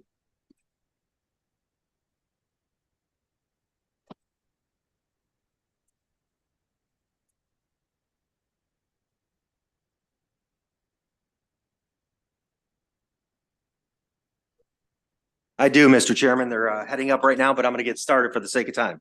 That's okay. Good morning, Mr. Chair, Mr. Vice Chairman, members of the Economic Matters Committee. Today, I'm presenting you on HB 669, workers' compensation. Some of you may have deja vu, but this bill was actually introduced last year, but the offset went forward. The hearing loss did not. That bill was HB 590, and thank my colleagues for moving that forward and actually had an impact. And that was a compromise. But what I want to point today is what this bill does. and currently it's titled Workers' Compensation Benefits Hearing Loss. Essentially, this clarifies what frequency should be included. And of course, we had an amendment or two, which by the way, it may not be in your system, but it actually has two sections of the law to make sure that we clarify that. And also age-related non-occupational deafness and how that's calculated, but also tinnitus or tinnitus, which depending on who you ask, we had that, but that is also included in the bill. That was also last year. Thank you, Mr. Chairman. I'd like to acknowledge up front, though, those amendments. And again, those two, while not in your system, clarify those two things. And I know somebody brought this up when I met with them, the minimum number of work days before someone's covered. And that certainly makes sense. And that's what one of those amendments do. But this bill addresses really longstanding issues with hearing loss. As a diagnosis of hearing continues to improve over time, so does medical science. As we know, hearing loss can actually occur sooner than expected when you're created to some exposure. And we want to make sure we recognize that. And in my view, the current statute also penalizes somebody who's had hearing loss continually over time. And as we mentioned, the ringing of the ears, which we're trying to cover in this statute, need to be better defined. Many states cover it, Maryland does not. I also think many people veer away from pointing to a fiscal note. Well, I'm not going to for this one. State effect, increased expenditures is minimal. Chesapeake Insurance, also the effect, minimal. Local effect, minimal. Small business effect, minimal. So you'll hear opposition today that these changes are not necessary and current law is sufficient. But what you will not hear is the current practices are unfair and unreasonable. And I certainly appreciate the professional firefighters of Maryland for bringing this bill forward. Like last year, I stand with them and the many workers that deserve to have to be compensated when something does occur at work. And I'd ask for a favorable report. I do want to recognize, even though it's not a part of my panel, we do have in the crowd the Honorable Maureen Quinn, who's the chair of the Maryland Workers' Comp Commission. She's not testifying, but I appreciate all the work that they do to adjudicate many of these cases. And again, I'll turn it over to my panel, but thank you to the members of the committee. All right, good afternoon, Mr. Chairman. My name is Jeff Buttle, President of the Professional Firefighters of Maryland. They're the state level affiliate of the International Association of Firefighters and represent more than 10,000 active and retired professional firefighters and emergency medical services personnel who proudly serve the citizens of the state of Maryland. Firefighters put their lives on the line every day, protecting the lives and property throughout our state. The sole and exclusive remedy to seek medical treatment and compensation for work-related injuries and exposures in the state of Maryland is the workers' compensation system. In establishing that system here, Maryland employees now have the right to sue their employers civilly for such claims. That is why, on behalf of our members, we must become before this committee and the General Assembly as a whole in order to seek adjustments to the current law to address coverage for employees, which you will hear about today from this panel of experts in hearings loss and the workers' compensation process that's associated with those claims. On behalf of the members of the Professional Firefighters of Maryland, we encourage a favorable report on this important piece of legislation. Thank you. Good afternoon, Mr. Chairman, ladies and gentlemen of the committee. My name is Matt Darby, and like Mr. Hall here, we are attorneys who represent firefighters in hearing loss cases. I've been doing that for approximately 30 years. And from the perspective of firefighters, it's kind of unique because noise exposure in firefighting is not something that can be eliminated. Obviously, we want our fire apparatus going down the street to make a lot of noise to protect the public. And so noise exposure is an inherent part of what a firefighter does. With us today at the end of the table, we have Rory Cernick, and he will be able to answer any of the specific technical questions about hearing loss and tinnitus. Mr. Hall is going to address the change in the hertz. What was that? I got you. Okay. What did I do? Tinnitus. Oh, tinnitus. Okay, tinnitus. Does that get us a favorable report? Tinnitus. Okay. So anyway, now I lost my thought. Oh, I'm going to deal with the age difference, the age calculation, and how we're going to deal with tinnitus a little bit better. From the very beginning of hearing loss cases, it always struck me as completely odd that someone can have a longer exposure to noise beyond age 50 and receive less recognition of their hearing loss than somebody who retires at age 50. So this way that we handle the age thing is just flipping that around to make it so somebody with a longer exposure to noise has a more significant hearing compensation for their hearing loss. Tinnitus is changed a little bit to make it part of hearing loss. So it's kind of a zero-sum game. It's removed from a section of the statute or handled as under other cases into the hearing loss section. But it gives some focus to the impact of tinnitus with regard to an impact on hearing and loss of function, loss of endurance, et cetera. And so with that, unless there are any questions, I'll turn it over to Dr. Cerny. Perfect time. Dr. Cerny. Thank you all for having me here today. My name is Dr. Rory Cernick, and tinnitus, however you say it, it's equally as challenging, but I'm going to say tinnitus if you just bear with me, Mr. Chair. And so my office specializes in hearing loss, tinnitus, and forensic audiology or workers' compensation. And so I was asked today to talk about tinnitus.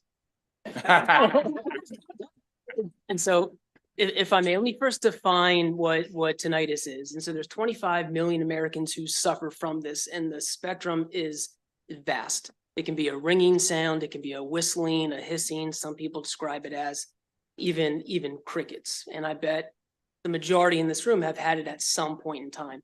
But we categorize tinnitus into 3 subcategories. And the biggest is trauma to the auditory system or hearing loss. And from those that have noise-induced hearing loss tend to have tinnitus more than others. It's a symptom of something. It's not a disease itself, but if I may, what causes tinnitus is that high-level noise exposure. Even if you're watching the Ravens game and you see it's 112 decibels and everyone's cheering, well, I bet a sizable portion of those folks left there with some type of tinnitus. But what happens when there's high-level noise, it damages what's called the cochlea. So the cochlea really is the sense organ of hearing. You've heard maybe a cochlear implant, for example, but the purpose of the cochlea is to amplify soft sound. So when there's high-level noise exposure, what happens is that hearing loss first, and then tinnitus being a symptom of the hearing loss. Does tinnitus interfere with hearing? And the answer is yes. Data does support that. One, if there's constant background noise, communication is going to be difficult, but there's data to support it also impacts hearing and background noise. And the last point, I know I'm running out of time, but I can assure you tinnitus is a very real thing. Thank you. Good afternoon. My name is John Hall. I have and always will say tinnitus, just so you know. So, and I just my background quickly. I was born in Calvert County, where my Uncle Ed served as a senator for over 20 years. I moved to Prince George's, where I lived. I was proud to serve as a prosecutor in narcotics in Prince George's County before I became a lawyer representing police officers, firefighters, state troopers. And I'm here today to talk about the hearing loss, specifically the noise-induced hearing loss from chronic repeated noise exposure. The current regulatory commission for safety for workers is OSHA, which is Department of Labor. And all the agencies have adopted OSHA's requirements for safety, but for some reason, they haven't adopted their guidelines for the technical manual for the standard threshold for what chronic repeated noise exposure causes of hearing loss. Not to get too technical, but it's called the audiometric notch. When they're looking at the hearing loss, when they're doing the figures, they look from, in Maryland, we go from 500 up to 3,000. But all of the studies show that the audiometric notch is 4,000. It's the most commonly, it's the direct indicator of hearing loss due to noise. And for some reason in our statute, we don't include that. So in our bill, we're asking that the 4,000 hertz is included because clearly 4,000, for whatever reason, is left out from the OSHA technical manual, shows the direct indicator of hearing loss due to noise exposure is from the 4,000 hertz when you look at that particular level. For that reason, I think that we should focus on that. We should include that because the firefighters, police officers, and troopers that I represent, their health care doesn't cover the hearing aids after the first one. That's about $5,000 that they don't have. And the workers' comp bill will allow them to be covered for this. I believe we have a few questions. I have a question for the gentleman in the, what I can only see is a spandex suit. Sir, I got you. I hear you. So when we talk about tinnitus, these are separate claims, correct? Because hearing loss and tinnitus in your field of work will be two separate claims, correct? The way the statute's written now, and Mr. Darby can also state, the tinnitus is, we have to have disablement now. You have to miss work. It makes no sense to me whatsoever. That's strange. Secondly, under the AMA guides, we could add tinnitus to hearing loss, but it has to be at a compensable level of hearing loss, which is why we're also trying to bring in the extra, the 4,000, which is the threshold US labor wise, that indicates the direct indicator of hearing loss due to noise exposure. And John, I know that you need to get out of that suit as soon as possible, so I'm not going to belabor a lot more questions. But I also am curious. I'm getting in my camo on Eastern Shore. In a few minutes. But I guess because my question is where the hearing loss is actually measurable. Right. Whereas tinnitus, unless I'm incorrect, and both many of the combat soldiers here have tinnitus, right. It's not measurable. It's pretty much self-reported. Is that correct? It's subjective. In my opinion. And I can't speak to what the audiologist could say to that. And again, unless there's a measurement technology, and I know, like I said, most of us are disabled vets here of some sort, in firing a weapon in combat, you don't wear earplugs. So we understand, but again, not being able to measure it. So is it just a yes or a no versus hearing loss is percentage, correct? It is, but I would defer to the audiologist regarding the actual way to measure tinnitus. And I just, because your head is turning really red, so I want you to get out of this suit as soon as you can. All right. Go ahead, sir. So the vast majority of folks who have a noise-induced hearing loss, which we can measure very, very objectively, do have tinnitus. And so there is data that shows that functional MRIs near the midbrain or the limbic system, there is a consequence in that area for tinnitus, as it is for pain, anxiety, depression, PTSD. So we can. But it's the same, isn't it the same area? Like, so you're not sure if it's actually due to PTSD or pain or tinnitus, correct? So it's sort of a cause and effect. So damage to the ear will cause this. No question. And I was just sort of talking about, so are you saying that tinnitus would be a separate claim from hearing loss, one, and is it merely self-reported? Those are the two questions I have, sir. And I know you're the experts or whoever, yeah. May I address that? So the way the current law is, the tinnitus is separate. It falls under a separate category. So we have a very specific law as it applies to hearing loss, right? Right. And there are reasons for that, obviously. And one of the things that is recognized in that is that there's, even though it's what we call an occupational disease, it doesn't carry the requirement of disablement.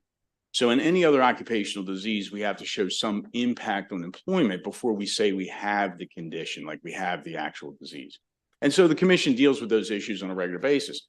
However, because hearing loss is unique, the legislature, when they passed this section of the law, decided we don't want to have this issue of disablement. And that's why it doesn't exist in hearing loss.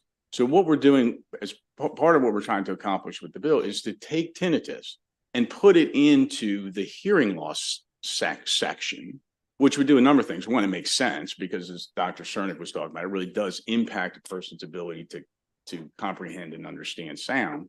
And it would eliminate the requirement of disablement, and it would allow the evaluator, for us or for the fire department and the commission to put it all into, one award rather than two. So that's what this bill would try to accomplish. Say, let's make tinnitus part of the hearing loss, allow the evaluators to add it. Now, it is subjective. However, it's subjective as many other things are. So the commission awards impairment or disability benefits based on subjective complaints of pain. We'll award benefits for our first responders for subjective complaints related to PTSD. So it's not a unique element.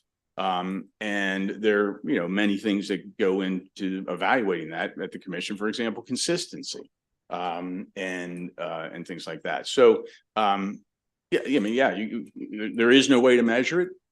It would have to be evaluated based on credibility and other factors, just like the commission does every day. Right. I just wanted to clarify. Yeah. And so would it still be two separate claims? Could you claim tonight, if you have your way, can you claim tinnitus and not hearing loss? Or is tinnitus just considered hearing loss? I mean, it's technically different, I would imagine, right? Dr. Sherman? I'm talking about the law that you want. We're just talking about Yeah. for workers' comp. I definitely understand it's different. Right. But for purposes of workers' comp claims and payouts from the Workers' Comp Commission, is it something where it would be a separate claim? Would it all just be considered hearing loss under one claim now? It would be one claim. Okay. It would be one claim. So when we file a claim, we see that, for example, our presumptions with heart and hypertension. Sometimes it's just hypertension, sometimes it's just heart, sometimes it's heart and hypertension together in one claim. Here, certain people don't have tinnitus. So that would only be a hearing loss claim. And then we just put that on the claim form. Some might have both, then you would put both on the claim form. Or it might just be tinnitus. How do we say it again? Now I'm so confused. Tinnitus. Well, So- we're going to make sure in the bill we have the pronunciation. Exactly, right. But So- okay, If I can add to that, you can claim tinnitus in the state of Maryland for an accidental injury for an acoustic trauma, which is separate than noise exposure. I know, but but I'm trying to understand if this bill passes, will you still be able to claim that separately? You will, as an accidental injury. So it'll be Like if you were a police officer and a gun went off in your cruiser or shots, that's acoustic trauma. That's an accidental injury from one event.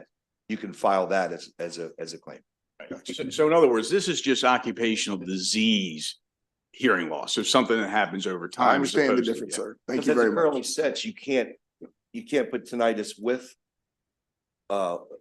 noise exposure over time without being disabled and actually missing time from work for the rain in your ears, which is another thing that's very Understand. interesting. Understand. Thank you very much. Just wanted to clarify. Delegate Adams. Thank you, Chair. And to the doctor to the right, is there a cure for tinnitus? There's no cure for it. Once you have it, it's there for the rest of your life. But what we can do is there is treatment for it. And in our clinic, we have about an 80% success of people habituating to the tinnitus. So allowing it to fade into the background. No cure. You see lipoflavonoids and various supplements, and you watch Instagram, different maneuvers, nothing like that. But counseling and ear level devices, if I may, there is recourse for it. Yeah, okay, so there's no cure, but there's therapy. And the reason why I asked the question within the context of workers' comp is this seems like the kind of claim that ends up being a partial permanent disability. It's a claim that'll go on for the person's lifetime, and which leads to my next question number 2 or 3, which is that yesterday the committee learned I'm a Pearl Jam fan and I'm a Commanders fan, and I've been doing this my whole life, going to concerts, and I have tinnitus. Okay, it's not debilitating, right? I mean, but I listen to loud music in my pickup truck. It's got a Harman Kardon stereo system, and I like to listen to loud music. I'm 51 years old, so I have it. Now, I don't know whether I have it to the level of being deemed a quote unquote disability according to the bill, but let me just say that if we're to the question, if we're going to have this determination, how do you conclude that Chris Adams at 51 years old, who decides he wants to be a firefighter, and after 5 years, I say, hey man, this tinnitus is just, it's debilitating and I can't stand it. How does that claim get adjudicated? And at what point do you say, hey, Chris, for 40 years, you were a rock band fan and you were listening to all your fans boo because you guys can't win football games. I mean, I'm just trying to. So I'm with all serious. I could just add that there's a baseline physical given for a firefighter. If you came on as a firefighter at 51, yeah, they would have a baseline physical for the hearing loss, which they would judge that by any future worsening of hearing loss.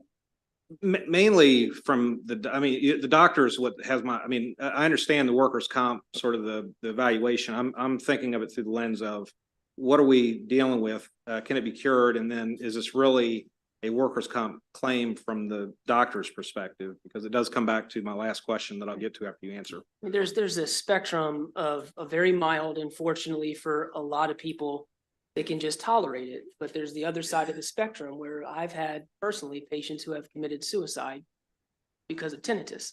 And a very famous example is the CEO of Texas Roadhouse. This is common knowledge.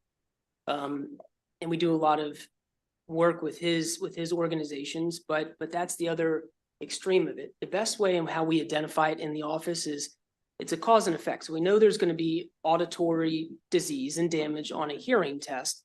mainly at 4,000 hertz. That's the frequency where it happens. So we know there's evidence of disease, tinnitus being a symptom. And what we do is we have an inventory. It's called the Tinnitus Handicap Inventory. And we use this as a pre-post measure. It's often done the first time somebody comes in for a hearing test, but also we do it after treatment. So it looks at the social and emotional consequences of hearing loss. So I think an inventory like that would be the best way to quantify what tinnitus is today versus what it could be, when you're 55. So you think you can make a clinical assessment of me at 51 years old? If by 57 I was a firefighter, I'm telling you I have tinnitus right now. Okay, and I sleep at night with a fan just to have background noise. That's how I cope with it, right? It's a therapy. It just is. Yeah. And then 6 years later, your testimony is you could quantify for the purpose of workers' comp the difference between what happened at 51 and then for 5 years I was on a fire truck and now I'm coming for a workers' comp. Your testimony is you can do that. Yeah, I think so. So the last question that I have for you is these bills, like we had the bill last year that did step one. This bill appears to be step two. Is the last bill, Delegate, going to be the presumption because you were a firefighter and therefore we're going to just automatically assume because we can't really prove such a thing? Is that bill coming next? Not that I'm aware of. Okay. Thank you. Thank you, Vice Chair. It's good to see everyone today. As you all know, that I worked for Prince George County Fire Department for 21 and a half years. Thank you, Delegate, for bringing this bill. My question, John, in reference to the calculation is used in reference to endorsed and used by OSHA. Is that true? Yes. And it's good to see you, John. Under their technical manual, Right. the hertz they use that's most indicative of hearing loss to noise, which is what we're here for regarding the hearing loss portion, Right. is four hertz, 4,000 hertz. Mm. That is not in the calculations in the state of Maryland at this time, which eliminates some of the firefighters, police officers, and everyone in the population for getting compensatory hearing loss, which allow them to get hearing aids, which many aren't covered by their health insurance. Right, and it's regulated too. Correct. That's the OSHA guideline. Right. Thank you. I appreciate it. Thank you. It's good seeing everyone. Thank you. Not wild about the suit either, but. No, he actually likes my suit. He's just giving me a hard time. Oh, okay. My mistake. I'm sorry. Maybe it's good for the good doctor. I think we really do have a definition of tinnitus or tinnitus. I think it'd be great if we get that straight. But when you look at this and you talk about people with this tinnitus, you don't know the habits of people when they go out. I guess I'm wondering how subjective this test can be. Because I may be a firefighter where I go home every night and I sleep. I may be a firefighter like Chris who goes to all these wild parties and has a lot of stuff. How do you judge that? I mean, there's a cause and effect. And so 90+% of people with excessive noise trauma are going to have a particular hearing loss, which we can assume is related to noise. So there's a lot of, and I think this is answering the question. There's a certain hearing test that we do that if there's trauma or damage, it's going to be very objective and show, I can look at this and say it's a textbook noise-induced hearing loss. So in addition with that, based on history and the physical exam of the head and neck that we would do, we can quantify as best we can, is tinnitus connected to this disease? That's getting towards your question, but there's also different causes of tinnitus. This is why history is important. There's somatic tinnitus, which TMJ, cervical spine issues, dental issues, and we go through all of these things in the history process. But also somebody who's very stressed could have. Well, that's why I'm asking questions. There's studies say 1 in 3 will have tinnitus. And then you could look at 20%, whoever it is, but certainly not 1 in 3 are firemen. That's just my question. I appreciate the answer. Thanks. All right, I will read the text verbatim. I am not a fan of that suit. Please tell him. That's not what he said in the hallway. He asked me who my tailor was in the hallway. I just said. Okay, and sir, I apologize. I didn't call the witnesses up for this. The chair was here before he stepped out for a meeting. Your name on the right is Rory Cernick. Okay, and you are a doctor? Yes. Okay. I am going to assume that the contact information here is correct, and I'm gonna try to reach out. I mean, I have this, turns out both pronunciations are correct. It drives me nuts. Sometimes I just look at people like they're dumb as they talk to me. I can't hear anything because my ears are ringing. I mean, that's just, well, maybe it's not the ears ringing, but I mean, I would venture to guess, having served in the military, 95% of the guys I serve with all have this. So it just, you learn to live with it, but it definitely drives you nuts. So appreciate you all being here. That concludes this panel. This witness list layout is kind of crazy, so I apologize. I think I only have 2 favorable with amendments, James Lanier and Matt Pavola. Thank you. Is anybody else here favorable with amendments? You guys can start as soon as you come up.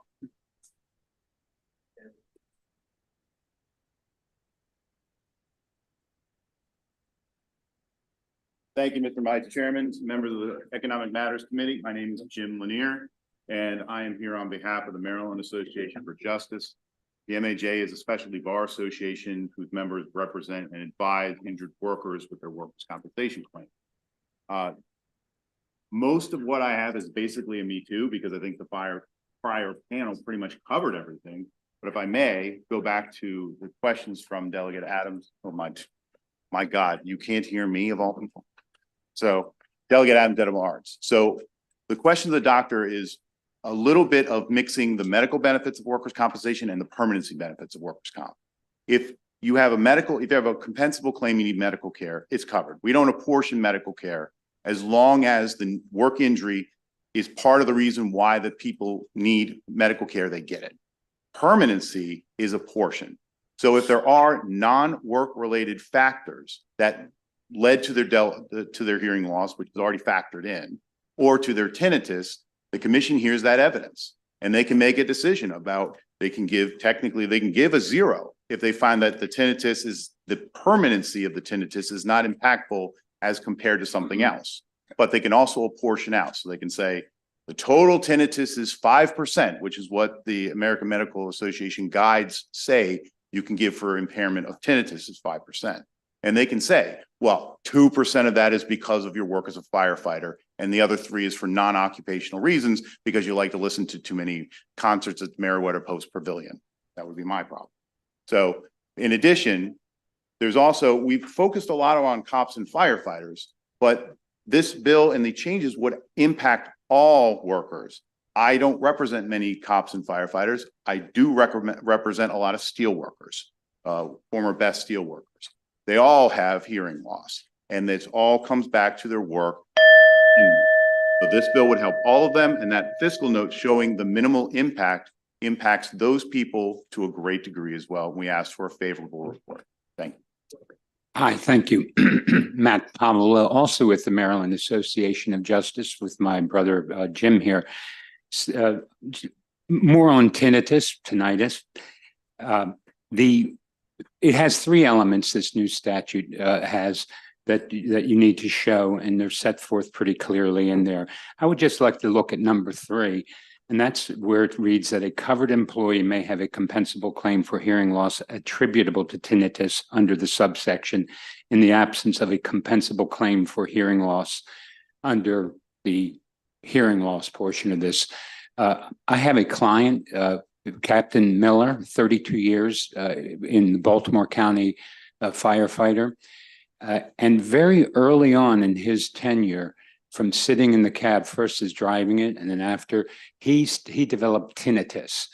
And the siren, he describes a situation where they have to put on the radio really loud because they want to hear instructions. And then they have to, of course, honk the horn, and of course the siren, and then they have to shout to each other in the cab. He didn't know why his ears were ringing, but his decibel level, his hearing loss never raised to the threshold of an occupational disease, even though he got it tested, thank you, Baltimore County Fire Department, every year. And it never reached that point. Not until the near end of his career, when I was representing him, did it reach that level. And Then he had the tinnitus added on and he got a hearing aid. And to someone's question, the hearing aid cured his tinnitus. So it's kind of sad that Captain Miller couldn't address that sooner. This statute would allow Captain Miller and others like him to get their tinnitus addressed early on. Thank you. Thank you, Chair. Thank you, Chair. So let me just push back with all due respect and part out the part where you had a steel worker because I'm not sure that is where I think the conversation was headed when I was talking. For example, in a steel mill, I'm assuming people are wearing ear protection and they're, by the nature of the job, are probably treating that a little differently than a classroom setting, which, by the way, MSCA has testimony here, and they're saying loud classrooms could be a compensable sort of issue here. It's kind of wild for me to think about a loud classroom might translate in tinnitus and a compensable claim. But the question is that for the state of Maryland, whoever's paying attention to this hearing, they heard for the first time in their life that Chris Adams has tinnitus, right? I'm 51 years old. I'm not, my wife does, my wife knows, perhaps my kids.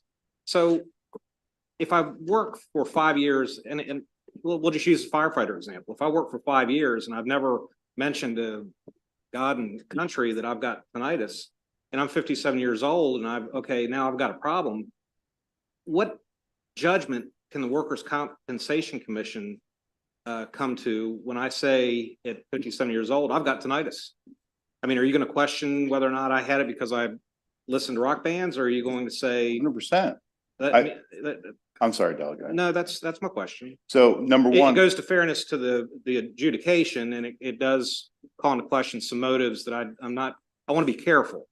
Okay, well, I want to be careful because I'm not diminishing the nature of tinnitus. I live with it. So, right. But parse out what I'm trying to say to you.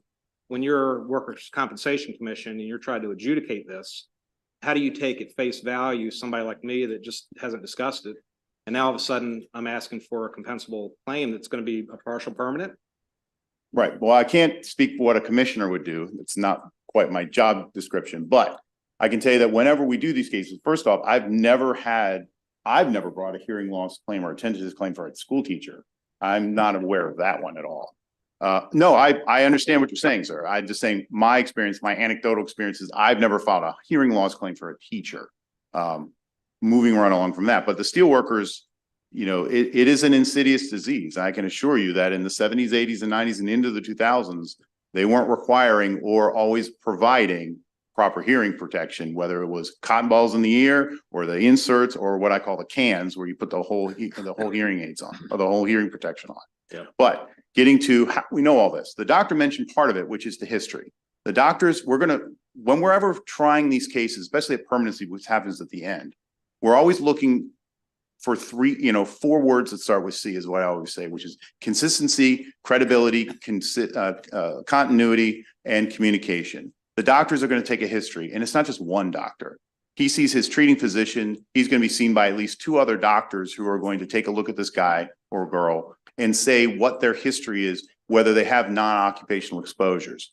The defense is going to put on that evidence, and they're going to ask, do you go to concerts? Do you live near Martin State Airport? Do you do small motor repair? All of these are standard questions in a hearing loss claim for permanency. And the person, unless they're going to get up there and commit perjury, the defense is going to do their job and point out all of the non-occupational exposures. Okay, and I'll just close by saying, because I brought it up, because I believe this testimony is received by me like a thud, which is public school employees, like many workers, are at risk of hearing loss due to the nature of their work, including noisy classrooms. So I'm just saying that there's testimony here that speaks to what I'm concerned about, and we're trying to pass a bill with tinnitus that I'm listening to a clinical conversation and I'm having a hard time, but that's. You still need to have the medical proof. If someone just says, I have a loud place in work, the commission still has to make a decision whether or not they believe all of that. All right. Thank you. Thank you, sir. Thank you for letting me push a little bit. All right, seeing no further questions, that concludes this panel. We'll now go to the unfavorables. I'm just going to call you all up at once. If I don't call you, I apologize. The order is, or the sheet is kind of a little bit out of order, so just come up. I got Lindsay Menninger, Michael Daly, Nancy Egan, and Ashley Smith. I apologize, Nancy is virtual. We'll come to her last. And you can start when ready.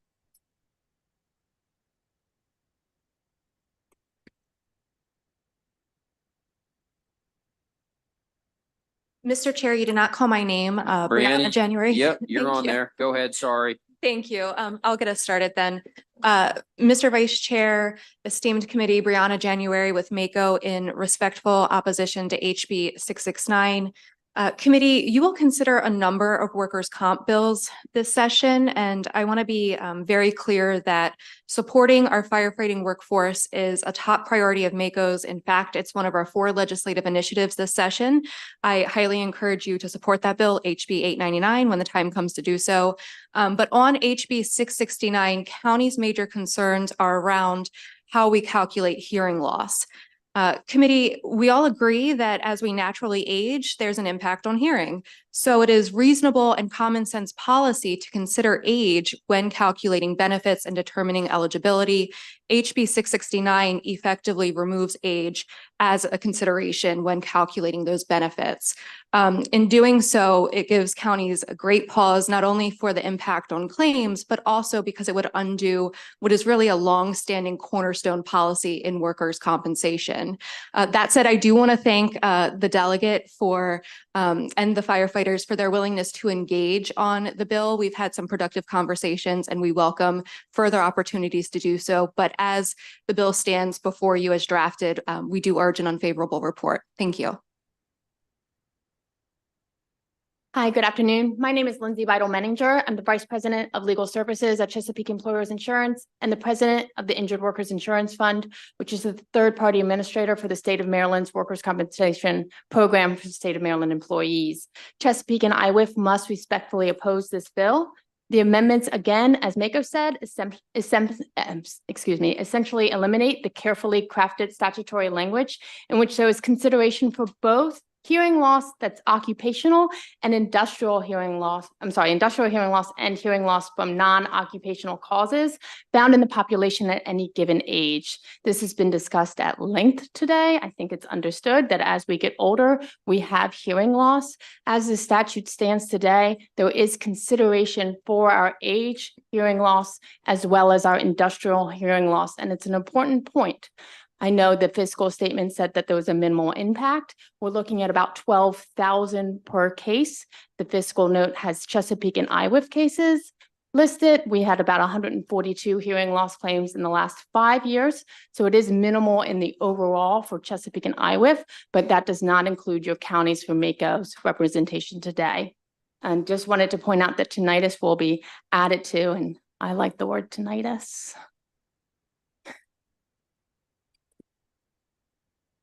Good afternoon, Mr. Vice Chair, members of the committee. Michael Daly from the Maryland Defense Council. I'm the co-legislative chair of that organization. We respectfully ask for an unfavorable report on this bill. Our reasoning is the same as Ms. Menninger said, as well as some of the points that you all had asked regarding and questioning those in favor of this. 2 areas that I'd like to address. Number one, as a practitioner representing employers in Maryland, the District of Columbia, and Virginia. Virginia has the same levels that Maryland currently has, meaning the Hertz levels of 500 to 3,000. So to say that that standard is not applicable in other jurisdictions simply is inaccurate. Moreover, unlike Virginia, Maryland is very, very flexible in terms of compensability findings. Virginia says it's an ordinary disease of life and essentially eliminates all compensation, not just permanency, meaning no hearing aids, no treatment. Maryland does not do that. So again, I think our statute already provides great benefits as it should. The breadth of this bill, Mr. Lanier had said something to the fact that this is not just public servants, first responders. This applies to everybody in the state of Maryland to be able to file some sort of claim saying they have hearing loss. Some of you, unfortunately, have seen me for over 20 years. I can tell you, my hearing's not the same as it was 20 years ago, nor is my hairline.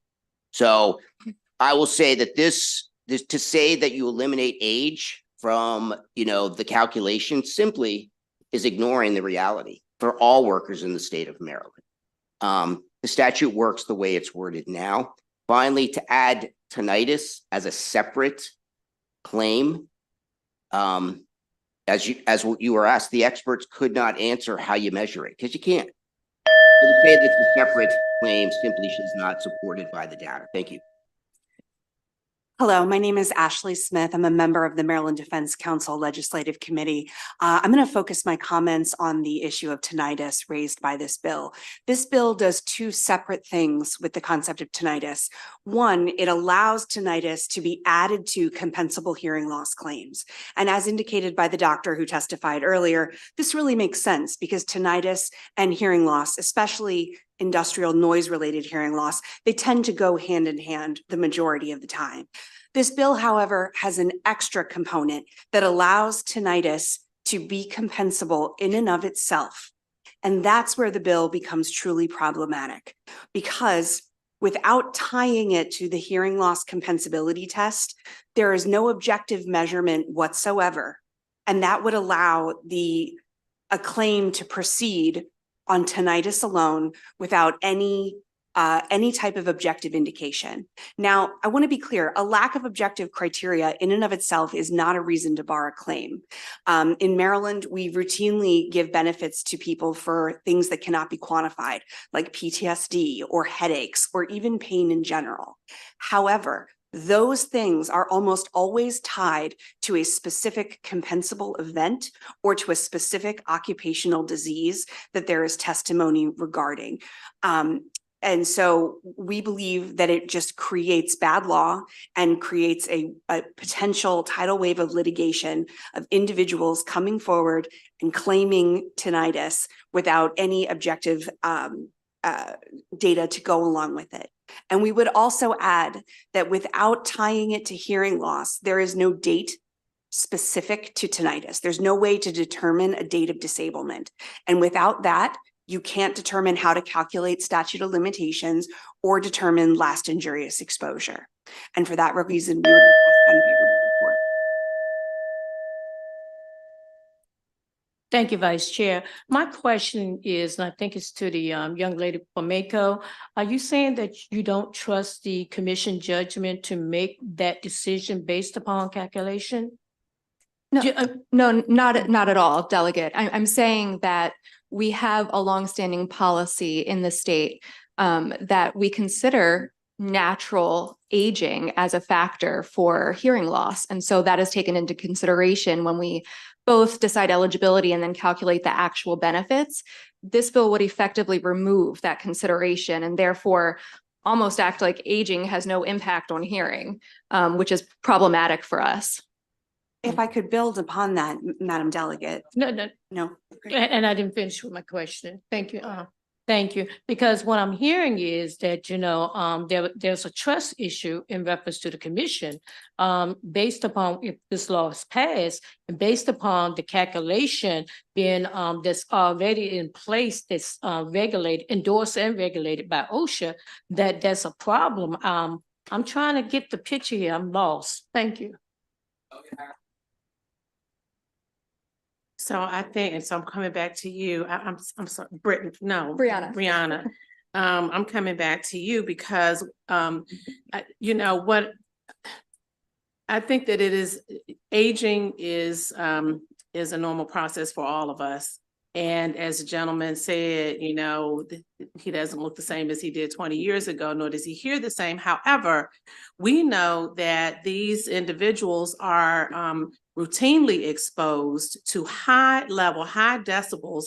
And so to say that you don't want to, that you're concerned that age is not taken into account when these individuals who have served their lives protecting us, probably for, some of them for as much as 20 years. So they're 20 years down. Sure, they have some age-related issues, but on top of that, they have much more damage than the ordinary person would. And so I guess I'm a little troubled by Mako's position on this, and I'm probably not going to accept it. I'm sorry to hear that, Delegate. We completely agree that, of course, they're exposed, and that's why they have standing in statute to bring these sort of cases. We're just asking for that age, which is considered in a number of things, to not be removed completely from the bill, from the statute.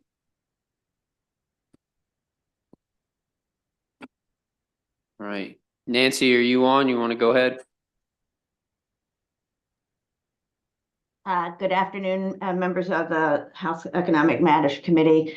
Thank you for permitting me to testify. I represent the American Property Casualty Insurance Association, and we write 89% of the workman's comp market in Maryland. I just echo the sentiments of the people that are present in the room.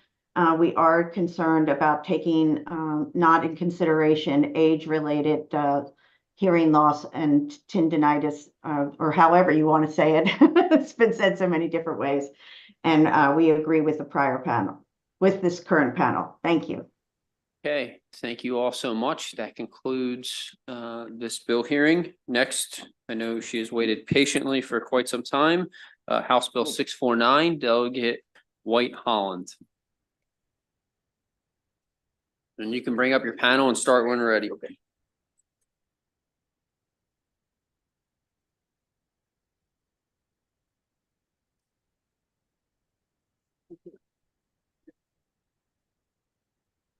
Is the commissioner part of your panel? Yes, the commissioner and the secretary just bringing. Oh, bringing I her thought up. she was just running away because I No. called on her. Trying to- Okay. Here's Madam Secretary.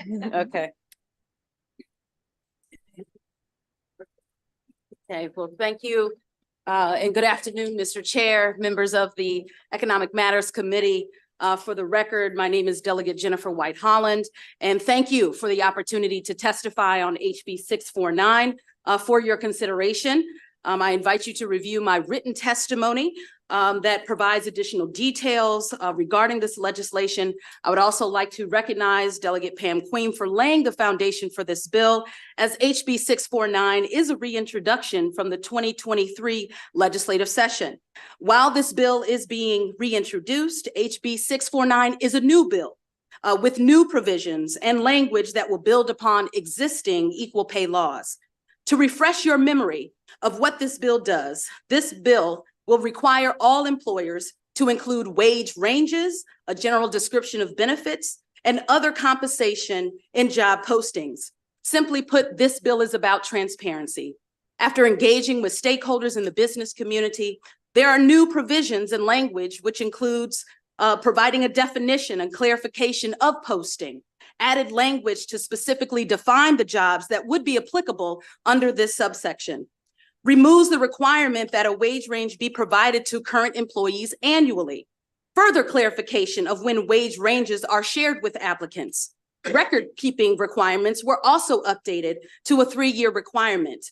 And in comparison to last year's bill, the increased civil penalties were removed and were left up to 300 and to 600 for the second violation and subsequent violation respectively. HB 649 is a tool that will allow us to address the gender and racial wage gap, and most importantly, will position women and communities of color to accrue and protect generational wealth.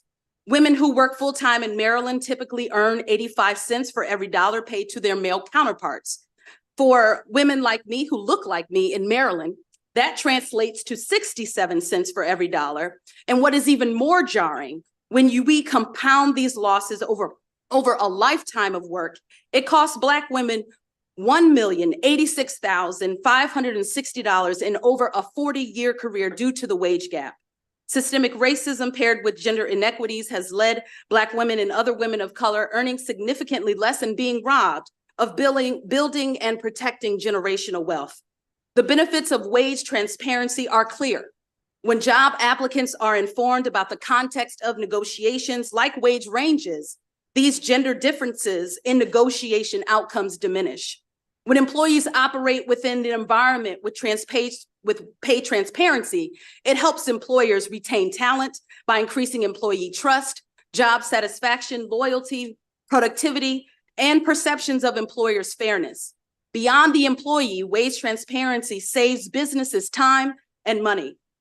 A recent poll from the National Women's Law Center shows that 74% of Marylanders surveyed support implementing pay range transparency practices at their own workplaces. 62% prefer job postings with a pay range when applying for a job.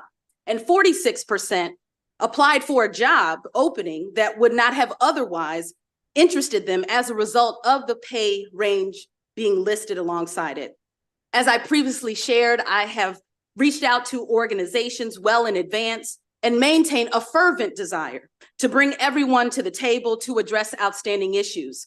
After discussions with the Department of Labor, I have accepted their amendments, which should be available for your review, which addresses the fiscal note and would ensure that general fund expenditures for the Maryland Department of Labor to increase by no more than $100,000 in FY 2025.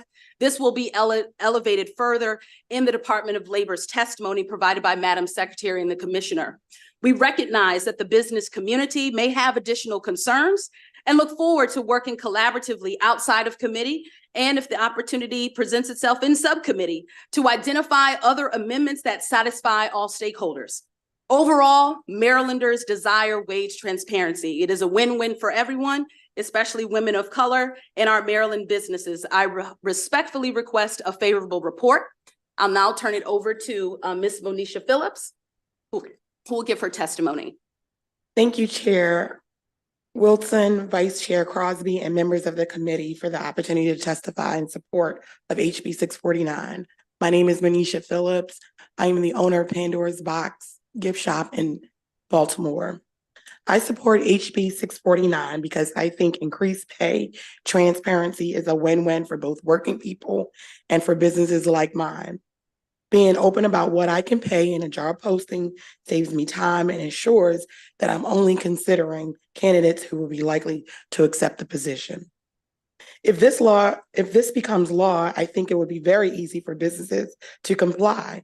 All employers have to do is include the expected pay range in the hire announcement they're already posting. And I also support this policy because it will benefit the communities I live and work in. Too often, women are still paid less than men, even in similar roles and work. The pay gap is even greater for women of color. For example, Black women in Maryland earn 67 cents on average for every dollar to a white man. Requiring pay range transparency for all businesses is a simple step that can address this pay gap. I urge and ask the committee to please make a favorable report on HB 649. Thank you. Madam Secretary. Thank you, Delegate White-Holland. Thank you, Mr. Chairman and the committee. The Moore Miller administration is committed to expanding work, wages, and wealth and a competitive economy in Maryland. And a core part of that is attracting a skilled workforce and making sure that wages can support working families. But unfortunately, as the delegate has noted, wage gaps persist for women, people of color, workers with disabilities, older workers, veterans, and many other groups. Wage transparency can help people negotiate on a more equal playing field. And the reason I wanted to come testify about this today, Commissioner Virk is going to speak about the details of our proposed amendment, is I have personal experience with this. And frankly, those of us in government service are used to a very high level of pay transparency because taxpayers want to know what they are paying us. 20 years ago, when I started my first job as a legislative staffer, it was that transparency that alerted me that I was being offered a salary $20,000 less than my male law school classmate for the same job in the same workplace. And because I had that information, I was able to advocate for myself for more equal treatment. Obviously, this law is not as specific as that, but as the delegate mentioned, information about pay ranges still makes a difference for individuals when they are negotiating. And as she also noted, this is a win-win. It's good for workers and it's also good for business. I'll just add one additional stat to the ones she's mentioned. The Society for Human Resources Management found that 70% of businesses that list pay ranges on job postings say that doing so has not only boosted the number of applicants, it has also increased the quality of applicants as well. To sum up, we believe this bill is good for Maryland's economy, and we respectfully request a favorable report with the 2 amendments that add clarity to the bill. Thank you, members of the committee. I'm Dave Keever, Commissioner of Labor and Industry in the Maryland Department of Labor. I'd like to speak to the amendments that the department has offered and the sponsor has accepted to this bill. These are aimed at streamlining compliance by employers and streamlining the enforcement process as well. In particular, you'll see an amendment that specifically directs the Commissioner of Labor and Industry to develop a model form, which should be available widely on the website with guidance for employers to fill it out so that they can then use that form and achieve full compliance with the disclosure requirements under the law. That will assist employers, so it'll take the guesswork, to the extent there is any guesswork, in interpreting what the bill requires to be disclosed. It'll take the guesswork out of that. It'll be a uniform box check form. At least some other states that have similar legislation have developed such forms, and we would look to them as models as well in the regulatory process. That will also streamline enforcement and make our own record keeping simpler, which would reduce our fiscal note to just below $100,000 for the upcoming fiscal year. We had originally said we needed a full-time assistant attorney general to assist with inquiries, questions, and policy guidance with the form. We believe that enforcement and regulatory development and policy guidance will be simpler, both on our end as well as simpler to comply for employers to comply with. I'm happy to answer any questions. Thank you, Vice Chair Crosby. Andrea Johnson, I'm a proud resident of Silver Spring and also here on behalf of the National Women's Law Center in support of HB 649.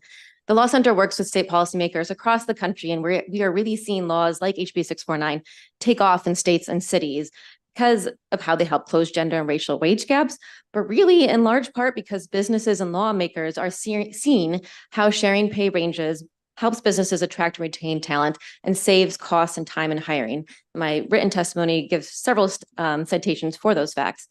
Maryland businesses are already accustomed to having to provide job applicants pay ranges because current law requires employers to provide this information upon request.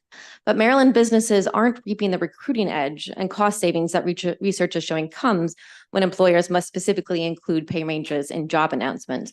You've heard from the Secretary the powerful data from SHRM about the employer benefit. We've seen surveys from many different sources include similar data about the way that pay range transparency helps attract talent, and I've also seen surveys showing that many applicants say they won't even apply for a position if it doesn't include the pay range. The bill also holds promise in addressing the fact that Maryland is still seeing a large number of women who have not returned to the workforce since COVID. And a study from Colorado, the first state to pass a pay range transparency law, found that the state experienced a greater increase in its labor force participation rate after their law went into effect than in the economically similar neighboring state of Utah. I just want to make sure that everybody's super clear on how this works, how it is simple. Before they hire, employers already have a general sense of what they are hoping to pay, that might be the minimum, and what they're willing to pay for a position, the maximum. This bill is just saying be transparent about what you generally estimate to be the minimum and maximum at the time you post the job. Given the business benefits and ease of compliance, it's not surprising that Colorado saw high rates of compliance right out of the gate from the first months of the law going into effect and only had to issue 2 fines in the first year. So we urge your support of this legislation.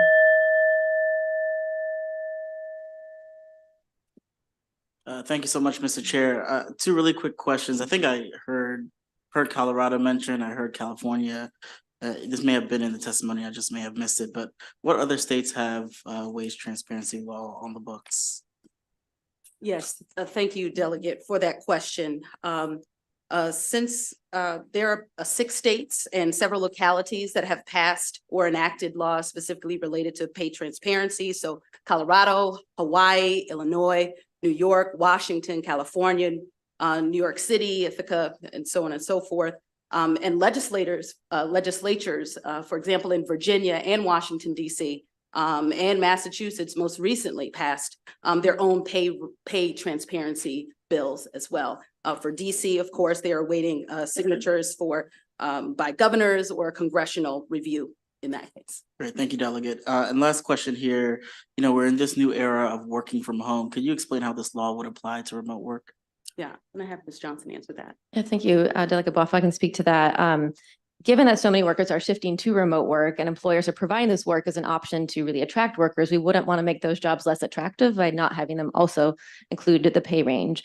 And we've seen in states that have passed pay transparency laws, they've ensured that the positions covered include remote positions as well. The language we included in this bill is actually a bit narrower than some other states. It looks similar to New York's law, and it's less expansive in scope insofar as it will cover remote positions that have a clear nexus to the state, making it easier for employers to know which jobs need the range in the posting and which don't. So you have to be reporting to somebody that is in the state, or if you are outside the state in a position, you need to be reporting to somebody who is in the state or reporting to an office in the state. And we intentionally included that also to make sure that there aren't any concerns about the law having extraterritorial application. It really has that nexus with the state to make sure it stays with Maryland lawmakers are staying within their boundaries. Thank you.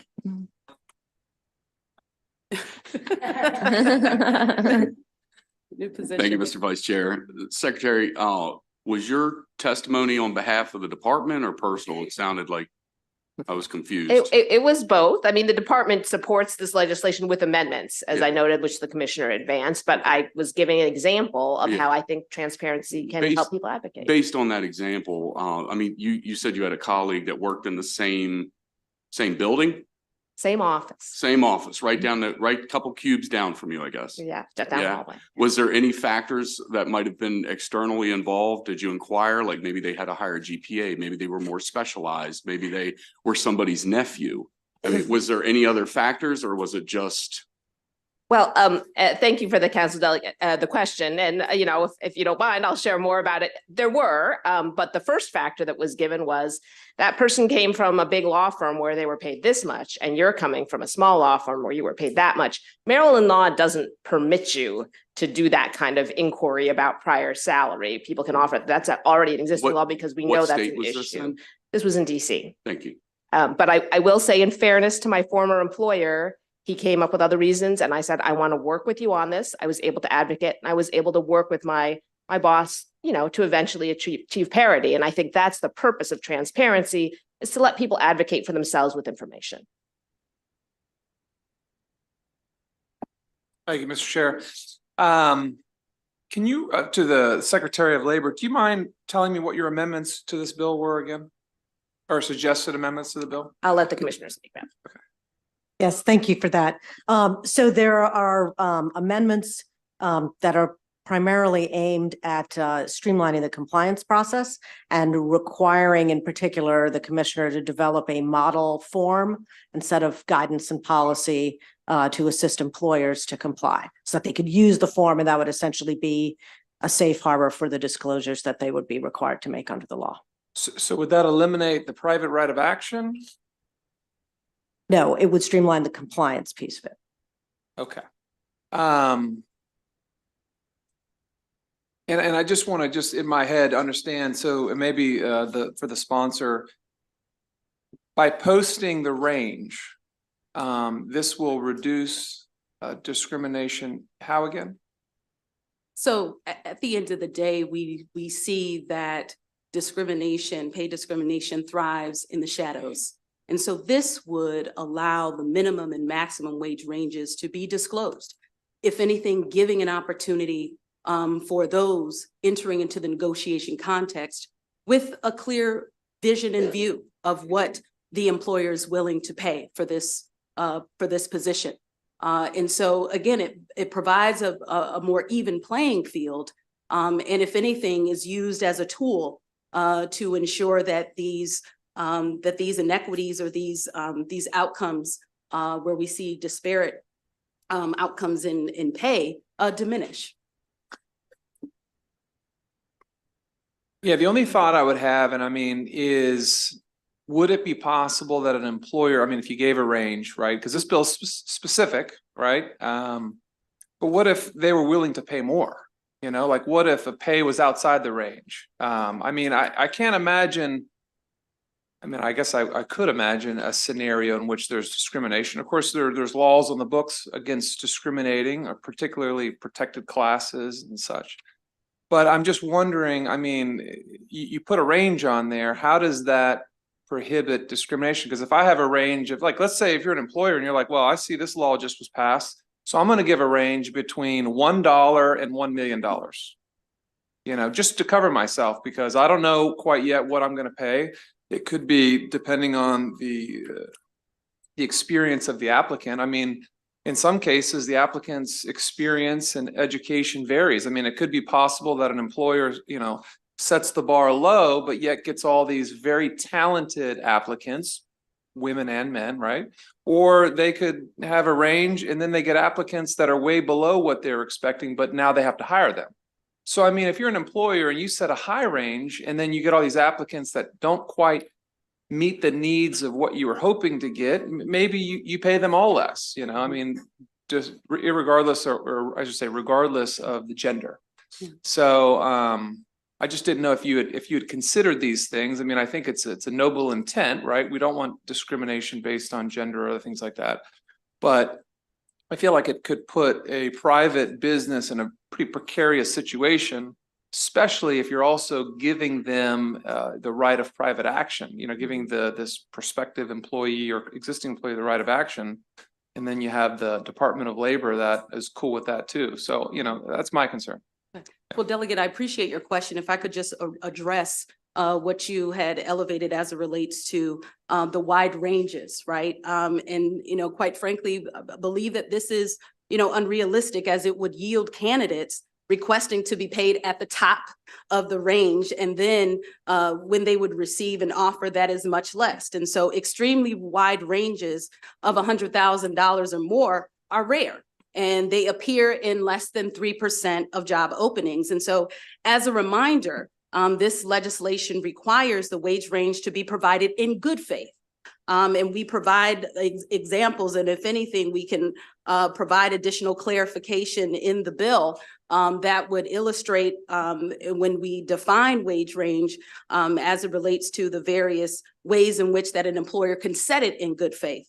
I believe that New York is a good example of where we initially saw companies doing just what you articulated by posting very wide ranges. But there was backlash against those companies. And if anything, that was swift, that led to additional consequences. So I think that, again, it benefits the employer to set it in good faith and to make sure that it's available on the posting.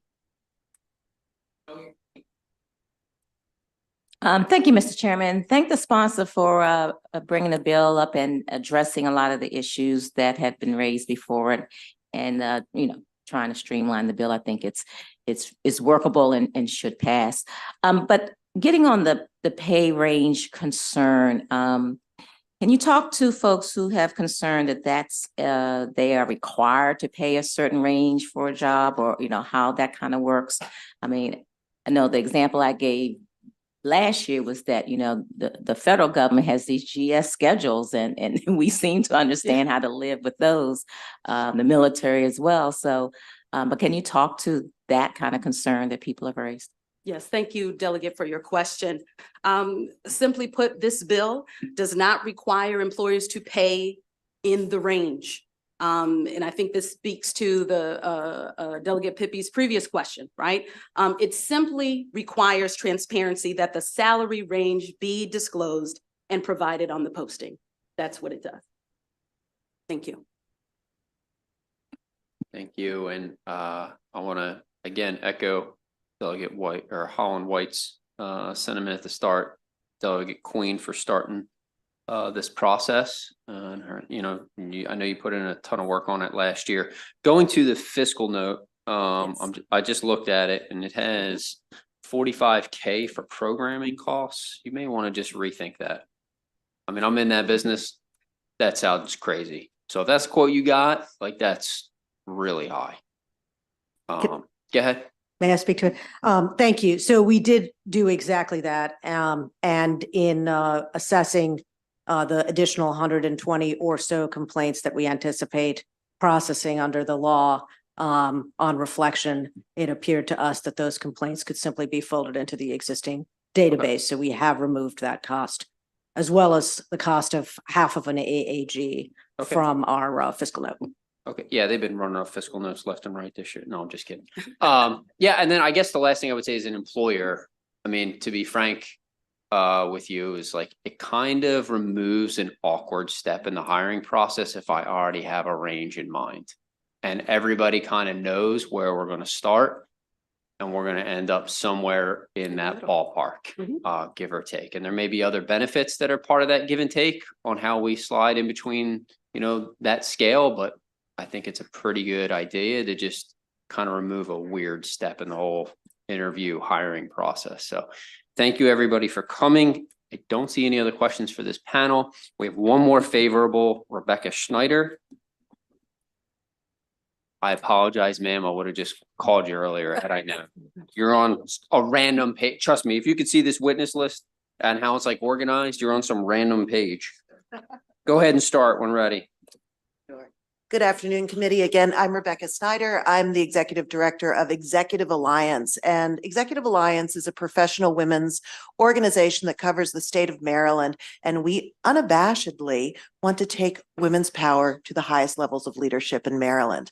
We fully support House Bill 649. It's such a straightforward bill. And I would ask each of you to consider if you would ever apply for a job without having any idea of what the pay range is.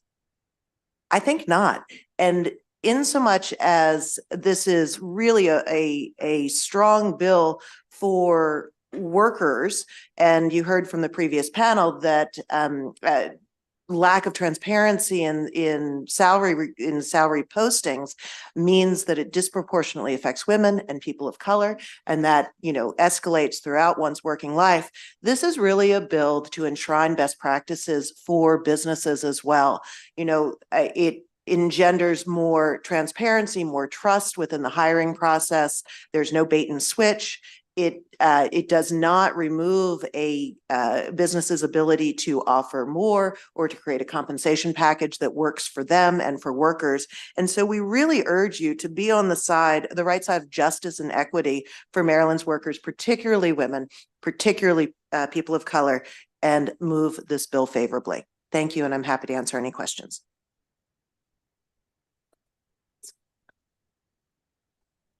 Thank you. And that concludes this panel. Seeing no questions, we'll now turn to the unfavorable. Kirk McCauley, Melvin Thompson, Sarah Price. And since all three of you are pros and veterans of the committee, I'm sure we're all well aware of the PRA and how that there's precedent here in the committee. So the shorter the better.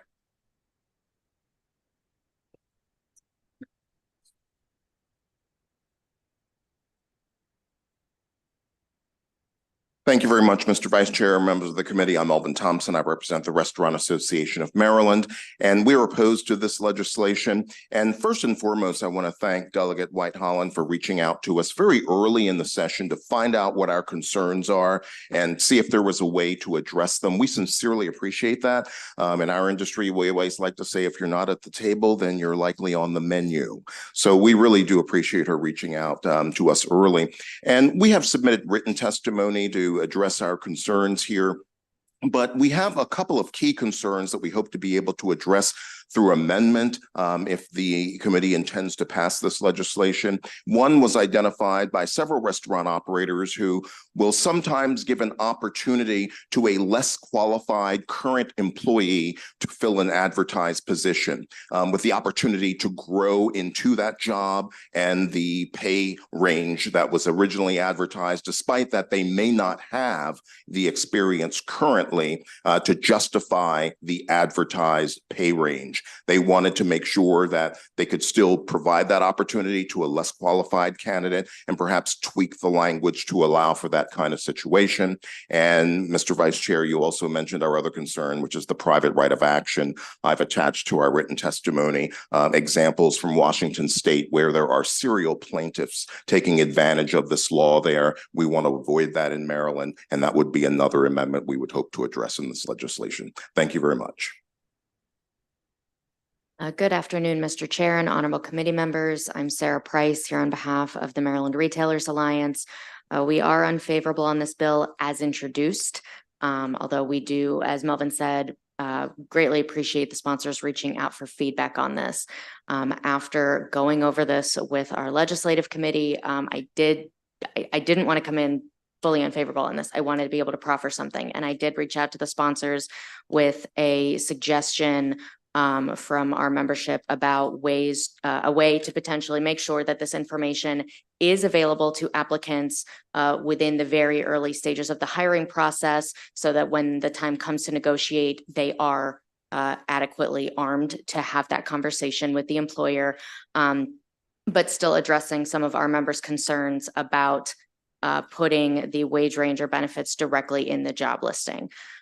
We also are very Me Too on the private right of action. So we do look forward to working on this legislation. I hope that we will be included in the collaborative process despite being signed up unfavorable. Thank you. Vice Chair, members of the committee. Name is Kurt McCauley. I represent service stations, convenience stores, and auto repair shops in the state of Maryland.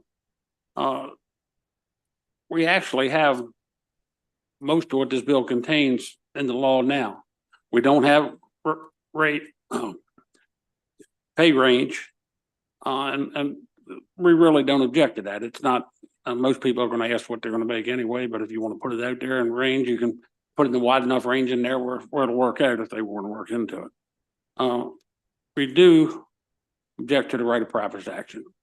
That's just something that is going to cost some small business money. We've seen examples of it being abused, and we'll continue to see examples of it being abused in other states. So that's all. You have my written testimony, and we appreciate it, the hearing. One other thing is the cost of this too, of record keeping and so forth, and have to keep it for 3 years. That could be a little hindrance to small businesses anyway that don't have the professional help on staff. They would have to go to it, because with the right of private action in there, they can't afford to make a mistake. So we appreciate your time, and thank you. Thank you, Melvin. I'm kind of struggling. Sorry, I know I don't know what you're doing actually, but I accidentally kicked the floorboard. I'm sorry. I'm struggling to come up with an example in restaurants, but I guess using your second amendment, well, I should be careful there. Using the other amendment you proposed, I'll use another industry that I was in. I've been in restaurants, grew up in them, and then I ultimately was in grocery stores, right? I guess what you're saying is, if I am a cashier and demonstrate talent, and there is a dairy manager position open, and that dairy manager position required X amount of years of experience, but I don't have it. If I have talent, they can take a shot at me at a lower price and I can grow into the position, is ultimately what you're saying? Yes, sir. And for our industry, a likely example would be an assistant chef. You're looking for an executive chef. You're advertising a certain range. Your assistant chef has been great. You want to give him the opportunity to grow, but you may feel obligated to offer him a salary within that advertised range. We want to make sure that this doesn't preclude an employer from doing that. Okay, make sure you work with the sponsor. Yes, sir. Thank you. Thank you, Mr. Chair. I think I'm having trouble understanding what the actual opposition is. Is it just the right of private action? Like, if there were other enforcement, I'm not saying that I think that we should take that out, but I'm just trying to actually understand what the opposition is. So I guess for hypothetical purposes, if that wasn't in there, would everything else be okay?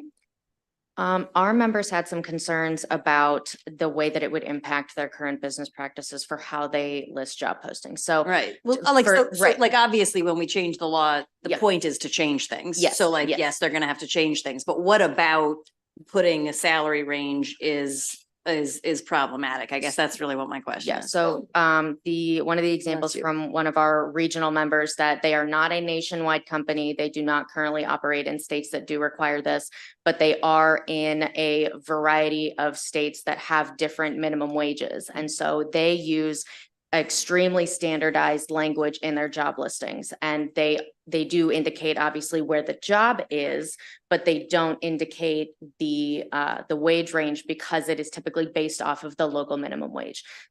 We also heard.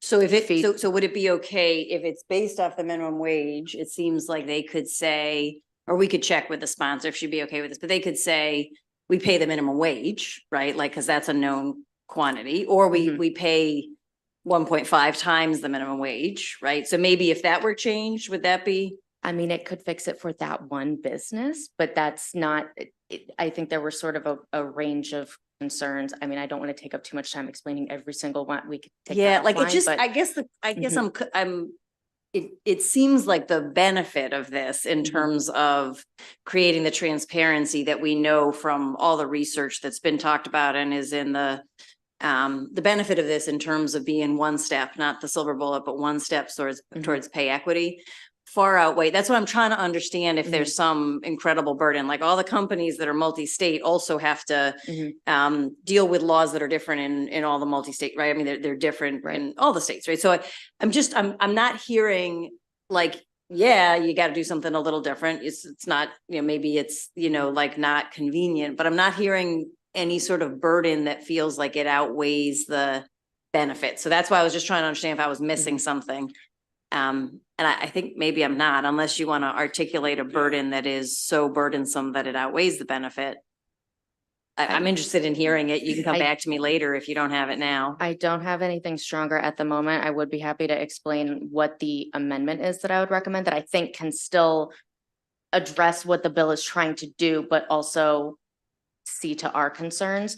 What I had recommended would be if rather than requiring the wage range and benefits explicitly in every job posting, you could have it in the job posting or disclosed within the pre-screen or first round interview. So at that point, I mean, I think it's extremely rare for someone to be immediately offered a job upon that first 10 to 15-minute interview. So at that point, either through the job posting or that first conversation with the employer, that applicant would have all of the information that they would need to then have that negotiating conversation. And I think it could possibly even be strengthened by also including or upon request. So at that point, if there is an employer that would prefer to have that conversation through the interview, and an applicant who wants it at the job listing, they could still reach out and say, hey, I am interested, but I need to know this information first. It's already on request. Right, but isn't that in brackets?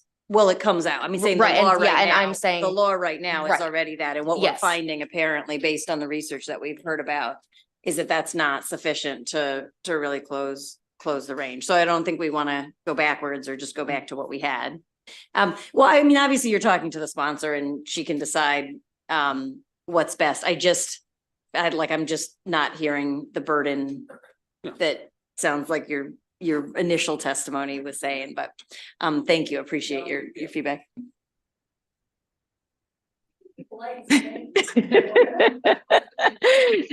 Thank you, Mr. Chairman. I guess I just had one more question because of what was raised when you were answering the delegate. And, we just heard a lot of conversation about helping military spouses and some of the issues around that. And in this particular area, the Washington area is very important to be in a two working family household. It's just very difficult.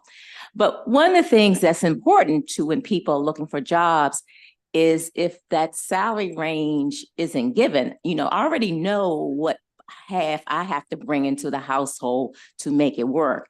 If that salary range isn't given up front, we both are wasting each other's time for me to try to apply for it. If you tell me the range is not something we can live with, I'm gonna go off to someplace else. So that actually saves time for everyone there to give that range, to make sure we know what we're working with and what's the potential that job could pay. So it's not just something that's,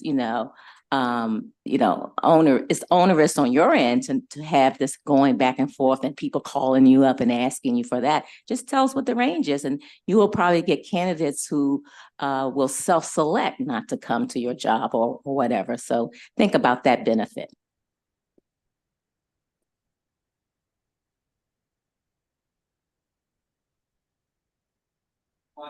Thank you, Mr. Chairman. So I heard the proponents say that most people, when they apply for a job, they know what the range is anyhow, or they're not going to apply. So I guess I have two questions. One, why do we need the bill? Because most people already tell you what the job pays. And then secondly, is the bill more about fines and record keeping than it is really for full disclosure of wages?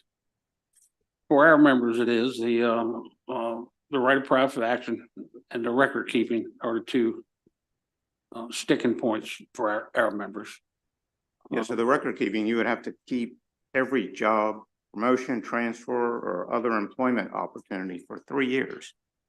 Seems rather egregious to me. Yeah, it's if there was some, when you hired someone, if they signed a piece of paper saying this is what we did and this is what we went through, some of that might be one thing, but keep it for 3 years. Now we're talking about a system has to be set up for that.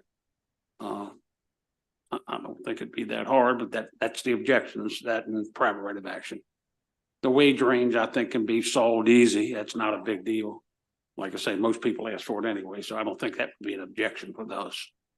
Yeah, all right. I'm just curious if they pretty much know it or ask for it anyway, why we need to legislate it. All right, thank you.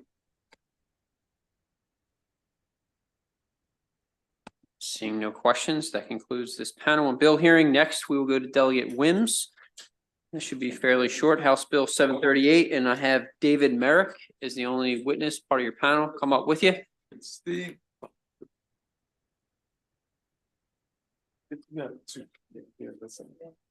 Delegate, you can start when ready. Okay.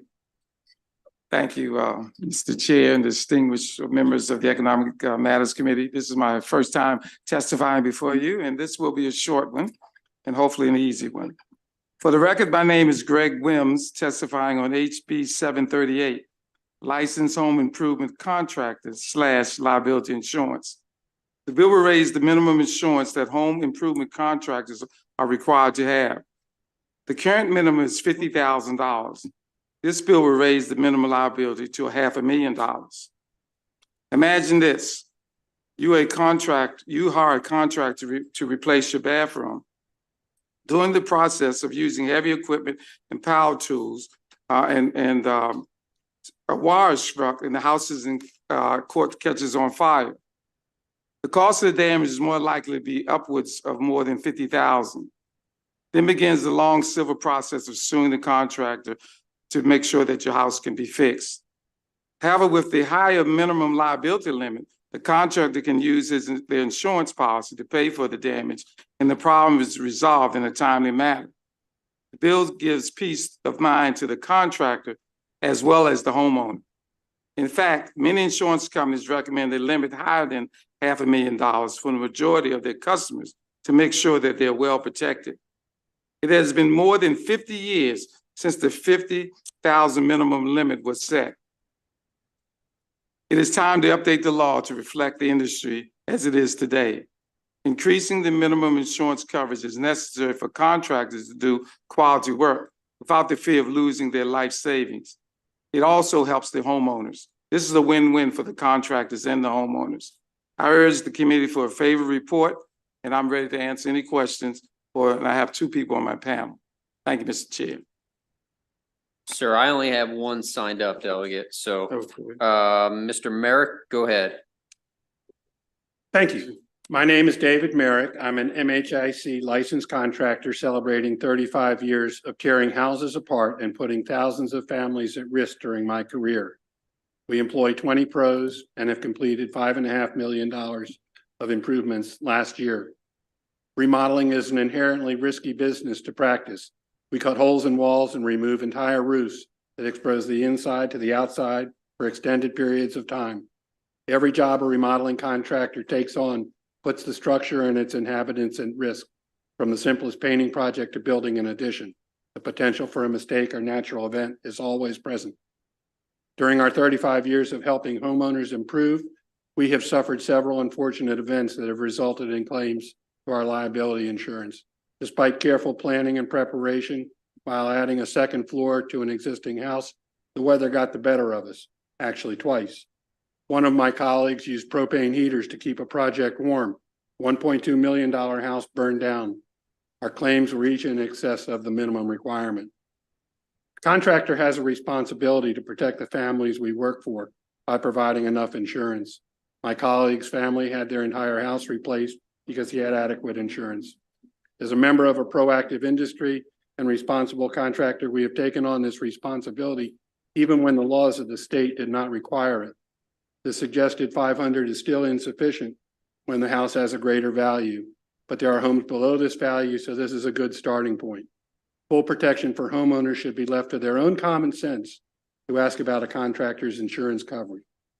Like many professional contractors, we have an umbrella policy that provides actually $5 million of liability coverage. And we consider this a practical cost of doing business, not just a requirement. Consumers should be educated about their rights to receive a copy of the contractor's certificate of insurance and what that means to them. All right. Thank you all so much. Seeing no questions, that concludes this panel and this bill hearing. Next, we'll go to the final bill of the day. By the way, yeah, good to see you, Delegate Wims.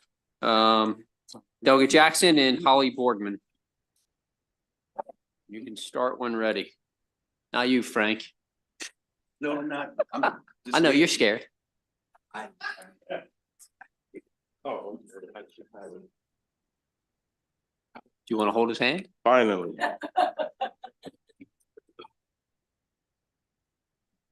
Good afternoon, Chair Wilson, Vice Chair Crosby, and fellow members of the Economic Matters Committee. For the record, I am Delegate Carl Jackson here in favor of HB 679, Security System Technician Applicants Authority to Practice. HB 679 updates the registration process for security system technicians to allow applicants to work with a temporary license while the Maryland State Police review their application. By doing so, this bill will ensure that technicians will remain employed while their applications are being reviewed. Up until late last year, a person hired by a security company in Maryland could expect to wait approximately 90 business days for their registration to be approved by the Maryland State Police. While waiting for registration approval, these employees could not work, even if the hiring company had already conducted its own background check. Due to these waiting periods where employees go months without a salary or benefits, and since the security system technician rely heavily on commissions, it is difficult for a person to join the industry or accept an offer for a better paying job within the industry for another company, making it hard to recruit new technicians. Recognizing this problem, the state police implemented a new process last year that allowed registered applicants to work with a temporary license while they review the person's applications. This change has allowed security system technicians to begin working soon after they are hired, giving technicians necessary employment security.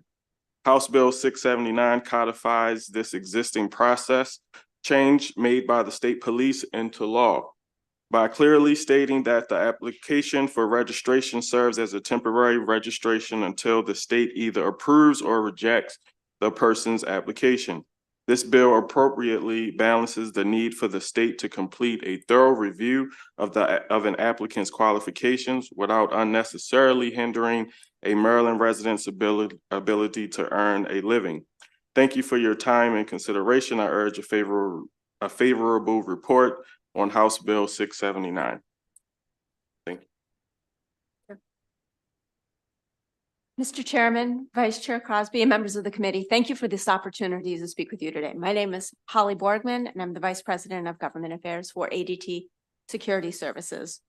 We are approximately 150 years old, founded in Baltimore. So this summer we will turn 150 in Baltimore. The security industry continues to grow in Maryland and around the country with tremendous opportunities for professional growth. While ADT is the largest electronic security company in the country with about 30% of the market, the vast majority of our industry is actually comprised of small mom and pop businesses that compete fiercely for talent.